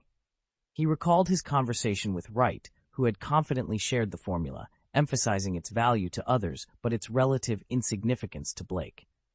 Wright assured him of Blake's trust, suggesting that since they were collaborators, they should have faith in each other. Wright's parting words, accompanied by a wink, left Mr. Delacour contemplating the depth of their partnership and the potential it held. Mr. Delacour reflected on the recent conversation, his thoughts lingering on the emphasis placed on the speaker's own involvement. The meaningful glances exchanged did not escape his notice. Suddenly, a realization struck him with the force of a thunderbolt, causing him to stand abruptly. "Could it be one of our own?" Mr. Delacour pondered, a sense of dread creeping into his voice. "Is that scoundrel plotting against my daughter?" The pieces of the puzzle began to fall into place, prompting him to question the motives behind the boy's seemingly generous actions. "I was wondering why that boy was acting so benevolently," he exclaimed, the suspicion in his tone now evident. The realization that his daughter might be the target of a sinister plot sent a chill down his spine, prompting him to take immediate action to protect her. Chapter 307, A Request to Learn from Grindelwald. Ding! Frightened and angry emotions detected. Ding! Congratulations to the host for receiving a golden treasure chest. Blake, who had been sharing a light moment with his friends, paused as the system's announcement echoed in his mind. He scratched his head, puzzled. While it wasn't unusual for him to receive notifications about treasure chests, thanks in part to the Daily Prophet's relentless coverage of his exploits, it had been a while since one was triggered by someone's shock and anger. Seizing a moment when the conversation shifted, Blake excused himself and stepped aside to inquire privately with the system. "System, can you reveal the source of these frightened and angry emotions?" Upon returning to the group, a look of concern clouded his face. Why would Mr. Delacour react with such emotions towards him? After all, he had shared the formula for a life-extending potion with the man. Then it hit him. Had Mr. Delacour discovered his ulterior motive? The realization made him inwardly curse. His plan had been exposed. "What's wrong with you?" Agatha inquired, noticing his sudden change in demeanor. "Oh, it's nothing. Let's move on," Blake deflected, choosing not to share his concerns. He quickly redirected the conversation to their future plans. "Once the magic shop is established, we'll open a branch. If you're looking for something to do, perhaps managing a branch could be an option. And about the magic beauty salon idea, I think it's excellent." Blake's gaze swept over the three witches present. "If you're interested, I'll teach you the necessary spells. Plus, I'll concoct some beauty potions and perhaps a magical mask or two. Regarding your salaries, how does 50 gold galleons a week sound for starters?" He paused, realizing everyone was silently staring at him, neither objecting nor agreeing. Is something the matter? If these ideas don't appeal to you, we can explore other ventures," Blake offered, rubbing his chin thoughtfully. He was brimming with ideas to earn more treasure chests and was eager to put everyone to work. "It's not that we're uninterested," Old Lep finally broke the silence, his voice tinged with gratitude. "We're just grateful." Grateful? For curing you? But you've already thanked me for that, Blake responded, genuinely confused. No, it's more than that, Old Lep explained, glancing at the others who shared his sentiment. You're opening a magic shop and a beauty salon to provide for people like us, aren't you? Blake was taken aback. Why would you think that? You're not in need of galleons, so it's clear you're not doing this merely for profit. You're going to these lengths to offer us a better life. You've already saved us, and yet you continue to find ways to improve our lives. You're truly a remarkable person, Old Lep said, deeply moved. Everyone nodded in agreement, touched by Blake's thoughtfulness. They realized that if it weren't for Blake's willingness to accommodate them, none of this would be happening. Blake was left speechless by their interpretation. He hadn't anticipated this reaction, nor had he considered his actions in such a light. The gratitude and loyalty he received from his friends were unexpected, but deeply appreciated. It reinforced his resolve to not only protect them, but also to empower them to lead fulfilling lives. Blake had always found the assumptions of Old Lep and the others about him amusing. They seemed to believe he opened various businesses solely to exploit the system for treasure chests. While it was true that these ventures did indeed refresh his treasure chests, Blake knew his motivations weren't as grandiose as they imagined. Despite not needing the system to amass wealth, he was hardly short on galleons. Blake couldn't help but reflect on his actions. It appeared he was genuinely helping people find their place, whether in branches of his store, beauty salons, or other ventures.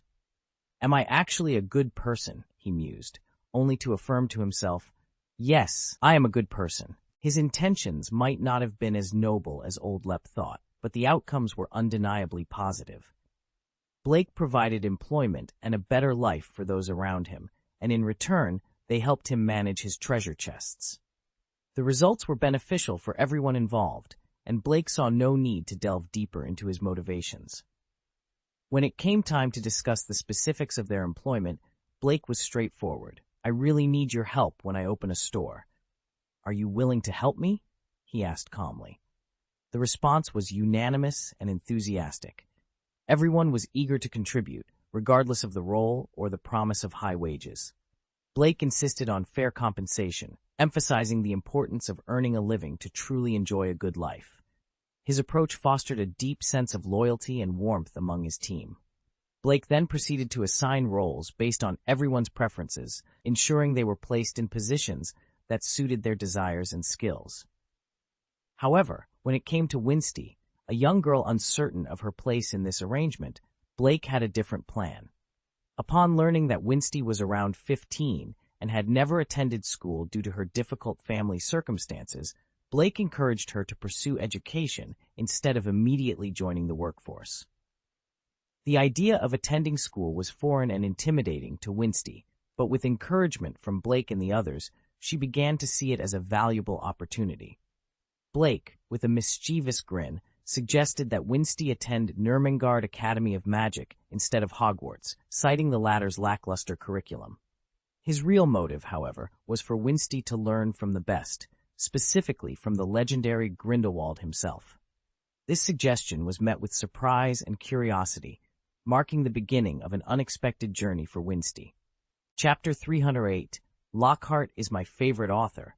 I need to pay more. Blake found himself in an awkward position early one morning. He had just emerged from the room of requirement, intending to head to the Great Hall for breakfast, when he was intercepted by Dumbledore, who seemed to have been waiting for him at the entrance. Dumbledore greeted Blake with a knowing smile. I was certain I'd find you here. You might skip classes, but never breakfast. After all, food is a must for Hufflepuff students. Blake muttered under his breath. That's a stereotype. Food is essential for everyone. Dumbledore let out a soft sigh. Come with me, he said, leading the way. The tantalizing aroma of breakfast wafted from the Great Hall, making Blake hesitate. He glanced back longingly, as if leaving behind a lifelong love. Dumbledore, noticing this, added with a hint of reluctance, You'll have breakfast with me. At the mention of breakfast, Blake's spirits lifted, and he eagerly followed Dumbledore, no longer looking back at the Great Hall.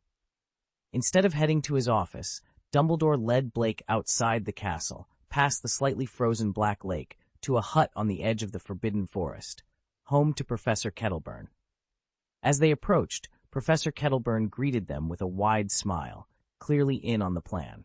Blake's mood brightened at the realization that Dumbledore's visit was related to his recent adventures and the potential for more treasure hunting. Inside the cozy cabin, they sat down to a breakfast spread that included puffs, strawberry cake, and honey tea. Dumbledore commented on the sweetness of Blake's usual breakfast choices, suggesting a healthier balance, which took Blake by surprise. "You're advising me to cut down on sweets?" Blake couldn't hide his astonishment. "Even if you've abandoned the cause, long live the sweet party."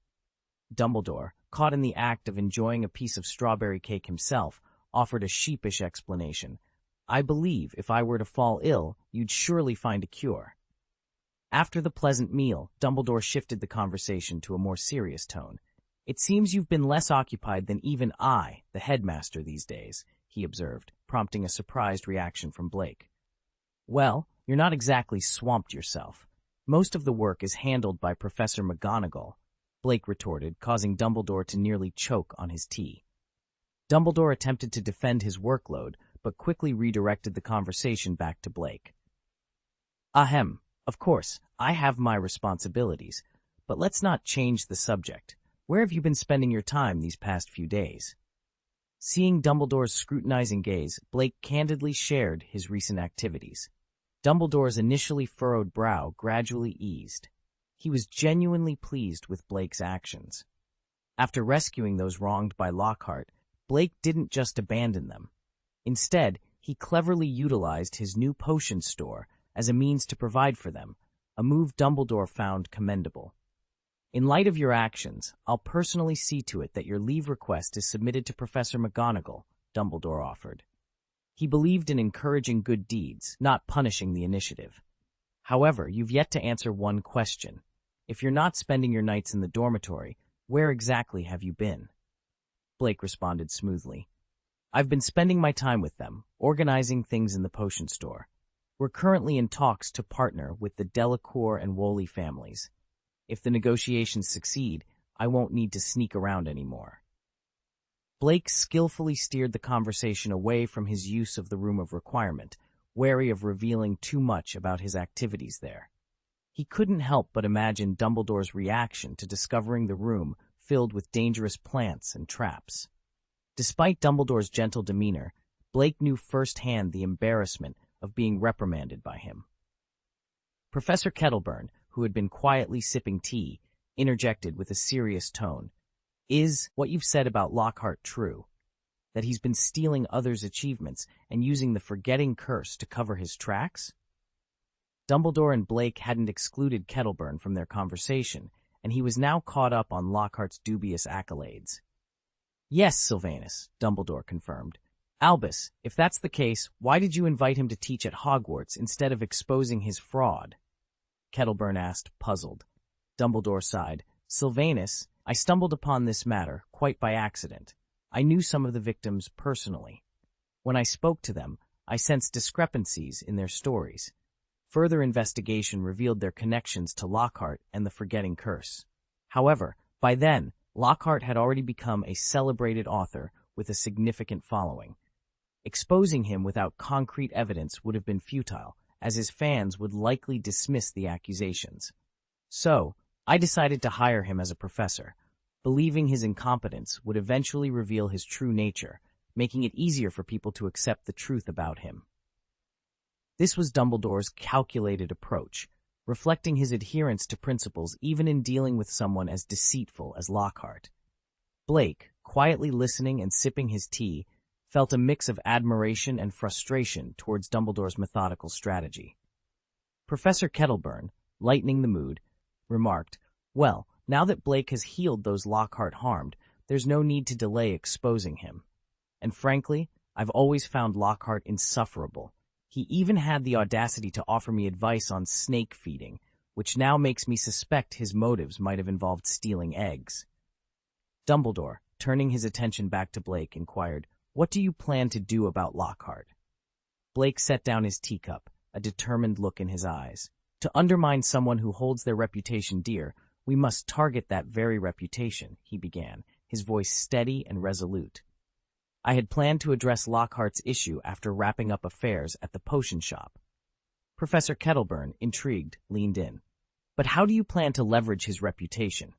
Despite his numerous blunders at school, the public, especially his ardent fans, remains oblivious. Blake spread his hands wide, a sly grin playing on his lips. We simply need to bring those blunders to light. Kettleburn frowned, but we lack concrete evidence. Evidence? Blake scoffed, waving the concern away. Since when does spreading rumors require evidence? The beauty of rumors lies in their resilience against denial. I don't seek evidence, I seek discourse. Once Lockhart's pristine image is tarnished by doubt, even the most specious evidence will cause his followers to waver. He paused, letting his words sink in. Lockhart's fans are his shield, and I intend to turn that shield against him. There's nothing more devastating for a man obsessed with his reputation than to watch it crumble. As Blake concluded, he noticed Dumbledore and Kettleburn staring at him, their expressions a mix of admiration and concern. Blake's strategy was ruthless, targeting the very essence of what Lockhart cherished. It was a tactic befitting a formidable adversary, not unlike the makings of a perfect villain. Dumbledore, breaking the silence, asked the crucial question, how do you plan to get everyone talking? The Daily Prophet, Blake replied without hesitation. Dumbledore's expression turned grave. You mean to employ his influence? Yes, Blake confirmed, understanding the weight of his decision. To ensure success, they needed the support of Grindelwald, who, for the time being, held sway over the Daily Prophet. Dumbledore's reluctance was palpable, yet Blake pressed on, emphasizing the necessity of uniting all possible allies, even those of questionable character, to defeat a common enemy. Dumbledore sighed, conceding to Blake's plan despite his reservations. Very well, proceed as you see fit. It seems we have no better option. The conversation then shifted to the practicalities of their scheme. Kettleburn, ever the pragmatist, pointed out the challenge of confronting Lockhart, a skilled writer, in a battle of words. Blake, undeterred, revealed his trump card. That's where Rita Skeeter comes in. The mention of Skeeter's name elicited a moment of silence from Dumbledore and Kettleburn. Both had been on the receiving end of her scathing articles. Yet they couldn't deny the aptness of Blake's choice. Skeeter, with her penchant for sensationalism, was the perfect candidate to take on Lockhart. When do we begin? Dumbledore inquired, a hint of eagerness in his voice. It's already underway, Blake replied with a confident smile. The potion shop's promotion had concluded, making it the perfect time to unveil Lockhart's indiscretions. As Blake and Dumbledore strategized, far away in the principal's office of Nurmengard Academy of Magic, Rita Skeeter was meeting with the enigmatic figure at the heart of their plan, ready to set their scheme into motion.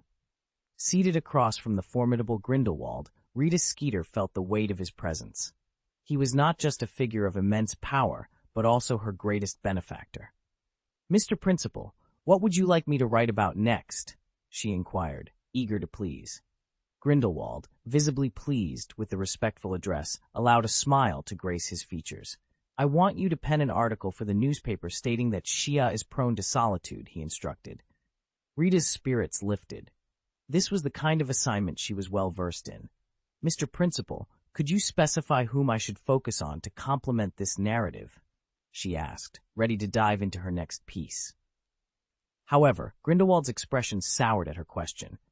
You misunderstand. This isn't about fabricating stories or causing harm. I aim to rid the world of nuisances, he corrected sternly. Rita felt a chill run down her spine. Of course, my apologies. Eliminating nuisances for the greater good, she stammered, trying to regain her composure. So who is the subject of my article? Gilderoy Lockhart, Grindelwald revealed. Rita blinked in surprise. Lockhart, but he's my favorite author, she protested weakly, her confusion evident. Grindelwald's interest peaked as he toyed with his wand. Are you refusing my request? He asked, a hint of a threat in his tone. Absolutely not. It's just that, well, for a task of this nature, I believe additional compensation is warranted. Rita quickly amended, hoping to navigate the delicate situation without offending her powerful benefactor. Chapter 309. A favor for a senior Grindelwald couldn't help but laugh. I've never let anyone do something for me without proper compensation, he declared. It's never happened before, and it won't start now. Everyone who works for me receives a satisfactory reward, and you, of course, will be no exception. Rita Skeeter, barely containing her excitement, inquired, Then, Mr. Principal, how many gold galleons do you intend to pay? Grindelwald waved his hand dismissively. You can discuss the specifics with Vita. I'm sure you'll reach a satisfactory agreement. With a cool demeanor, he delegated the matter to Vita, showing his disinterest in such minor details, a trait he shared with his vice principal. Oh, and by the way, Grindelwald added, there's a file on the table for you. It contains all the unsavory details about Lockhart. Upon hearing this, Rita's spirits lifted. She had thought the job would require her to fabricate scandalous stories about Lockhart, a task she found daunting. But learning that there were already existing controversies made her job significantly easier. Don't worry, just leave it to me, Rita assured him after a brief promise. She knew Grindelwald wasn't one for idle chatter, especially with people like her. After the meeting, she quickly sought out Vita to discuss her compensation. Alone now, Grindelwald mused, Blake, you see, I'm not like that old fool Dumbledore. He's all talk, but I take action to support you. Meanwhile, at Professor Kettleburn's cottage, Dumbledore was discussing Dean Bohan with Blake, seeking his advice on healing techniques. Dean Bohan is actually willing to ask me, a mere child, for healing advice? Blake was astonished. He recognized that regardless of era or nationality, whether wizard or muggle, someone of Dean Bohan's stature openly seeking advice from an unknown child was extraordinary. Blake expressed his regret. Ouch, Professor, you should have informed me sooner. When an elder calls, I should personally visit them. How could we let Dean Bohan come to Hogwarts? Dumbledore's beard quivered as he replied, I wish I had told you earlier, but with your frequent absences from school, it's hard to find you. You don't even sleep in your dormitory at night. Blake, feeling a bit sheepish, suggested, Then, let's visit Dean Bohan soon. I'm eager to share my healing techniques with him. He was confident that Dean Bohan, being praised by Dumbledore and having witnessed his skills firsthand, would not claim credit for Blake's magical innovations. Instead, Blake saw this as an opportunity to gain recognition and perhaps unlock new achievements. Let's go together tonight after dinner, and Sylvanus will join us, Dumbledore proposed. We'll let Dean Bohan assess the health of the new limbs. Blake understood that Dumbledore's intention was not only to showcase the effectiveness of his spells, but also to have Professor Kettleburn, who had been treated by Dean Bohan after losing a limb, serve as a living testament to Blake's healing prowess. Professor Kettleburn was equally excited, looking forward to Dean Bohan's reaction upon seeing his restored limbs. He fondly remembered the regret in Dean Bohan's eyes when he was injured and hoped to see a look of joy this time. Blake hesitated, then asked, What if we visit Dean Bohan now, since we've already had breakfast? Dumbledore responded, There's no rush. Finish your classes for the day first. Remember, skipping class is disrespectful to your professors. But, Blake started, understanding the importance of his academic responsibilities, yet feeling the urgency of the situation. Lockhart's defense against the dark arts class is in the afternoon, Blake said with a hint of resignation. Really? Dumbledore appeared momentarily uncertain. Well then, let's proceed after lunch. Okay, Blake agreed, though his thoughts were far from settled. Lockhart, I despise you, all because I tried to assist you in gaining some notoriety through that article, and for what? To see it published in that wretched newspaper again, only to lose my job over it. Lockhart, curse you! Lockhart, on the other hand, was staring in disbelief at the letter he had just received from his editor-in-chief friend. The letter was littered with expletives, expressing a clear frustration towards him. What's happening? Lockhart murmured to himself, genuinely puzzled. Was it really such a grave mistake to add my name to the article? Unbeknownst to Lockhart, the sentence he had insisted on adding had caused quite the uproar. With the help of Gilderoy Lockhart, the defense against the dark arts professor at Hogwarts, Blake invented the life-extending potion. This claim had infuriated Grindelwald upon reviewing the manuscript. What does Blake's potion have to do with Lockhart? Since when did Lockhart contribute to the invention of the life-extending potion? Grindelwald couldn't help but wonder who Lockhart thought he was to take credit for such an achievement. It was no surprise that Blake harbored ill feelings towards Lockhart. Grindelwald was relieved he had the habit of reviewing manuscripts personally. Otherwise, the publication of such a misleading statement would have been disastrous. Consequently, the editor who had sneakily added Lockhart's name to the article was dismissed. As for Lockhart, Grindelwald decided to leave him to Blake's devices, choosing not to intervene directly. Upon visiting the hospital, Blake was greeted warmly by Therese Pye, the trainee therapist who had previously treated him. Triss, as she was affectionately known, was caught off guard, initially mistaking Blake for her supervisor due to her drowsy state. However, she quickly recognized him and was visibly excited. "Ah, it's you!" she exclaimed. Blake had left a lasting impression on Triss. His visit had resulted in the miraculous recovery of several patients, and even the esteemed dean had personally seen him out. With such extraordinary tales surrounding him, Blake was not easily forgotten. Moreover, Blake was not alone. Triss was astonished to see Dumbledore and Kettleburn accompanying him. "Oh my God, Professor Dumbledore! And Professor Kettleburn!" she gasped, recognizing them immediately as she had recently graduated from Hogwarts. Dumbledore greeted her warmly. "Hello, I remember. You graduated from Hufflepuff, right?" Triss was flattered. You actually remember me," she responded, her admiration for the professors evident.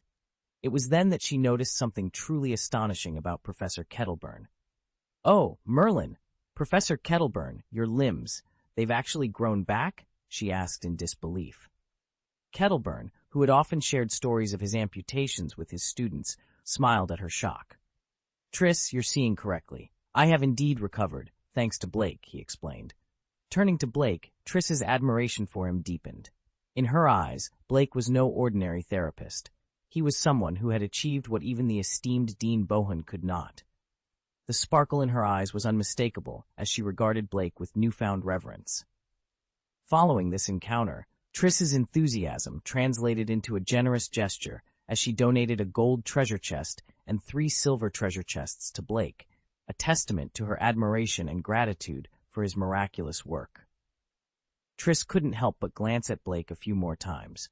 So far, those who had managed to unlock the golden treasure chest were all individuals of remarkable talent, possessing abilities of purple quality or above.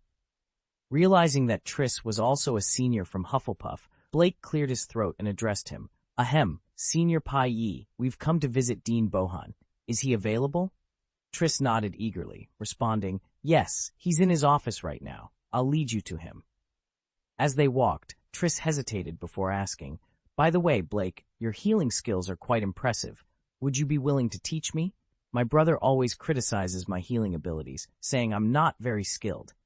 "Of course, no problem," Blake replied without hesitation. He had always been eager to assist his open-minded seniors and saw this as another opportunity to do so. Blake's willingness to help Triss was not just a gesture of goodwill, but also an indication of his character. He believed in sharing knowledge and skills, especially with those who showed genuine interest and humility. This approach not only fostered a sense of community among the students, but also allowed Blake to refine his own abilities through teaching. As they made their way to Dean Bohan's office, the corridors of the school seemed to echo with the history and magic that pervaded its walls. Blake felt a sense of responsibility, knowing that his skills could make a difference in the lives of his peers. He was determined to be a mentor to Triss, guiding him through the intricacies of healing magic and helping him overcome the criticisms he faced. Their arrival at Dean Bohan's office marked the beginning of what promised to be an enlightening encounter, not just for Triss, but for Blake as well. In teaching, he would also learn, furthering his journey as a healer and as a member of the magical community. Chapter 310, A Request for Guidance. As they made their way to Dean Bohan's office, Triss couldn't contain her curiosity any longer. "Can you share why you're seeking out Dean Bohan this time?" she inquired, her eyes wide with intrigue. The last time Blake had left, Dean Bohan had attempted to chase him down, albeit unsuccessfully. Now, with Blake approaching proactively, Triss speculated it had something to do with the 2 remaining patients in the permanent ward on the 5th floor whom Blake hadn't cured.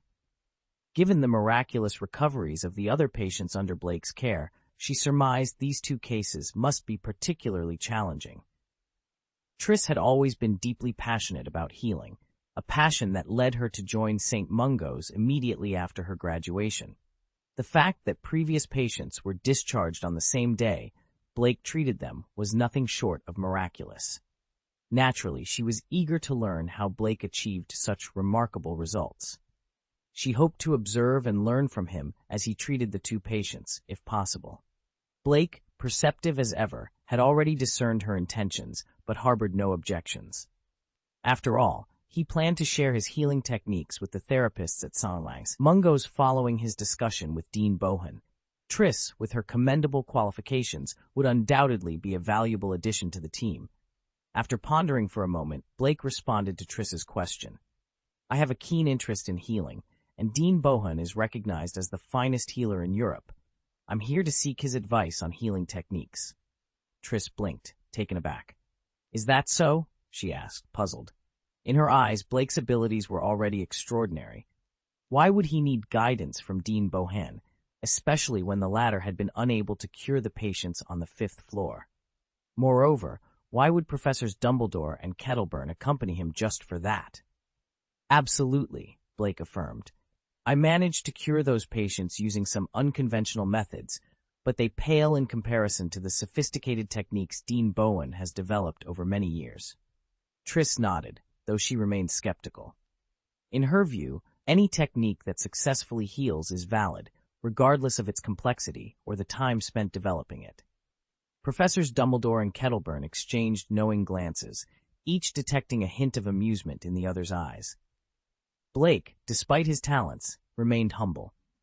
It was clear that Dean Bohan was the one who sought Blake's expertise, yet Blake, out of respect for the elder healer, presented himself as the one seeking advice. This thoughtful gesture spoke volumes of Blake's character, indicating a kindness that distinguished him from the likes of Voldemort or Grindelwald. Upon reaching Dean Bohan's office, Tris turned to the group. Dean Bohan should be here, she announced. Thank you, Tris, Blake said with a smile, expressing his gratitude. Tris hesitated, wanting to stay and observe Blake's treatment, but unsure how to voice her request. After all, their acquaintance was brief, and she worried Blake's offer to teach might have been made out of mere politeness. What's the matter? Is there something you wish to say? Blake inquired, sensing her hesitation. Oh, no, it's nothing. I just meant to say we've arrived, and you can proceed as you wish, Tris stammered before quickly turning and leaving. Rounding a corner, she leaned against the wall, berating herself for her timidity. Why am I so useless? I can't even speak up. Watching Tris depart, Blake smiled softly, touched by her earnest desire to learn. Nose twitching with curiosity, Blake found the senior before him quite intriguing. The sound of Dumbledore's knock was promptly met with a gentle invitation from within. Please come in. As the door swung open, Dumbledore led the way, with Professor Kettleburn and Blake trailing behind. Seated at his desk, Dean Bohan was engrossed in his writing until the visitors caught his attention. Recognizing Dumbledore, he immediately removed his glasses, in surprise. Albus, what brings you here? He exclaimed, rising swiftly to greet Dumbledore with a hearty handshake. His gaze then shifted to Blake, and a spark of excitement lit up his eyes at the sight of the young man he had been eager to meet. However, before he could express his enthusiasm, his attention was diverted by Professor Kettleburn, who was flaunting his newly regenerated hand. Dean Bohan's medical curiosity took over as he rushed to examine Kettleburn's arm, marveling at the miraculous recovery. His examination didn't stop there. He proceeded to check Kettleburn's legs, leading to a humorous and slightly awkward exchange between the two old friends. Hey, old Bohan, what do you think you're doing? I must tell you, I'm not that kind of person, Kettleburn protested, misunderstanding Bohan's intentions. Stop your nonsense. I just want to see your new legs, Bohan retorted, his focus solely on the medical marvel before him. The misunderstanding was soon cleared up, and after a brief scuffle, they reached a consensus. Dean Bohan carefully inspected the regenerated limbs, amazed by their condition. Not only are there no issues, but your new arms and legs are even healthier than before, he observed, intrigued by the discrepancy in age between Kettleburn's limbs and the rest of his body. "How did this happen? How did you manage to grow new legs and feet?"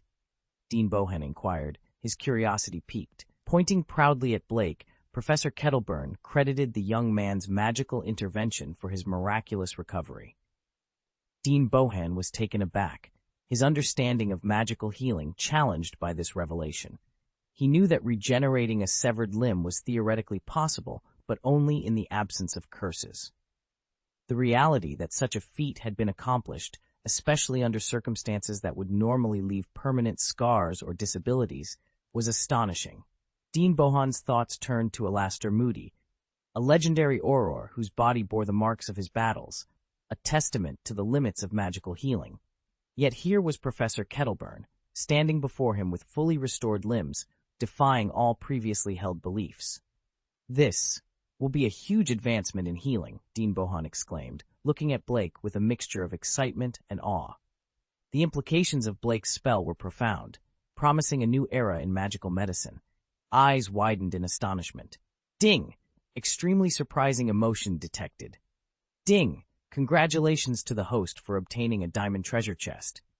"Blake, I know what I'm about to request may seem quite presumptuous," Dean Bohan began, his voice tinged with a hint of embarrassment. "But I must ask, could you possibly share that spell?"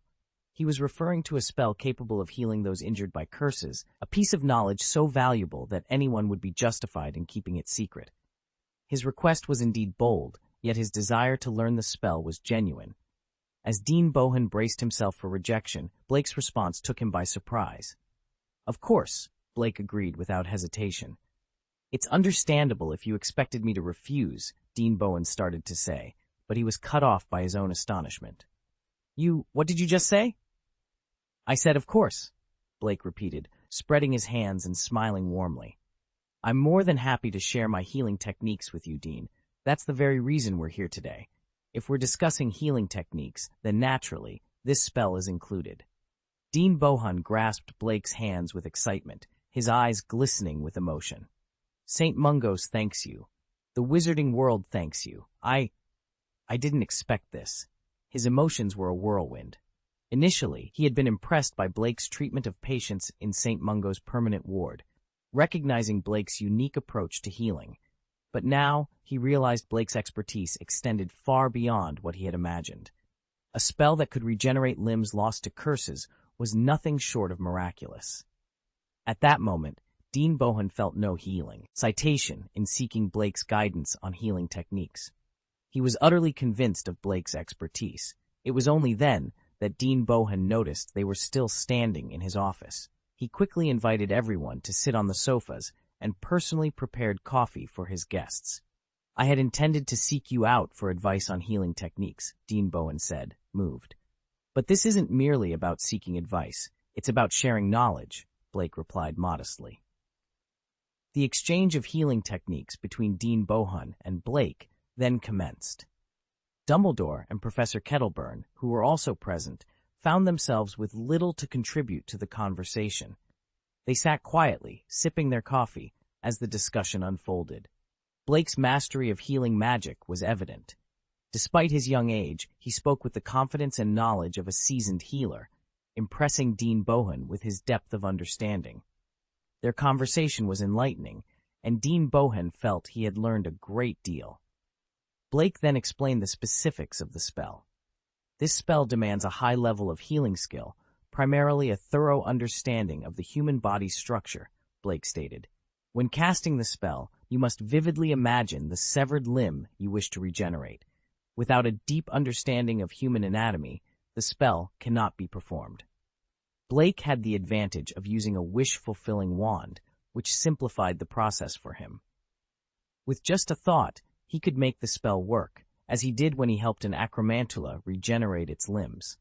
Despite not knowing the exact structure of an acromantula's legs, the wand allowed him to bypass the most challenging aspect of the spell. However, for those without such a wand, mastering the spell would prove to be a significant challenge, even for experienced healers. After years of practice, wizards must still prepare extensively before they can successfully cast a spell, and even then, the success rate isn't guaranteed. Upon learning about the potential for failure, Dean Bohan quickly inquired, "So, what happens if the spell fails?" Blake responded confidently, "If the spell fails, it simply becomes ineffective and won't cause any adverse effects on the target." This assurance brought immediate relief to Dean Bohan. Understanding that there were no risks of side effects, he figured that multiple attempts could be made without concern. Blake spent some time explaining the intricacies of the curse to Dean Bohan, who eventually grasped the concept. However, the true measure of his mastery would only be revealed through practical application. The complexity of this spell reassured Blake. It was clear that only those with a genuine desire to heal and save others could learn it. "We have several patients at St. Mungo's suffering from similar injuries," Dean Bohan mentioned, his tone shifting towards a more serious note. "Wait here for a moment. I'll speak with them. If they're willing, we can proceed with a practical test." His return was swift, his face alight with joy. The patients had consented. Given their dire circumstances, facing a lifetime of disability, the prospect of a new solution was too hopeful to dismiss. Their trust in Dean Bohan further solidified their decision. "Blake, let's go together," Dean Bohan suggested, eager to begin. "I'll attempt the spell, and you can correct any mistakes I make." Given the spell's harmless nature in the event of failure, there were no objections to conducting this experimental treatment on the patients. "Of course, and I was wondering if I could invite my senior sister, Tris Pye, to join us? She has a keen interest in healing as well," Blake added, hoping to include her in this learning opportunity. "Miss Pye? Absolutely, no problem at all."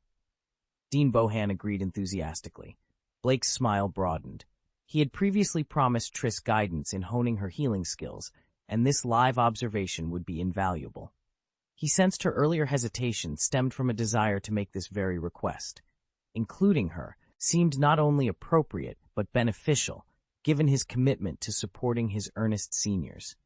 Thus, with plans firmly in place, they prepared to embark on a practical application of their magical knowledge, hopeful for the positive impact it could have on the lives of those they aimed to heal.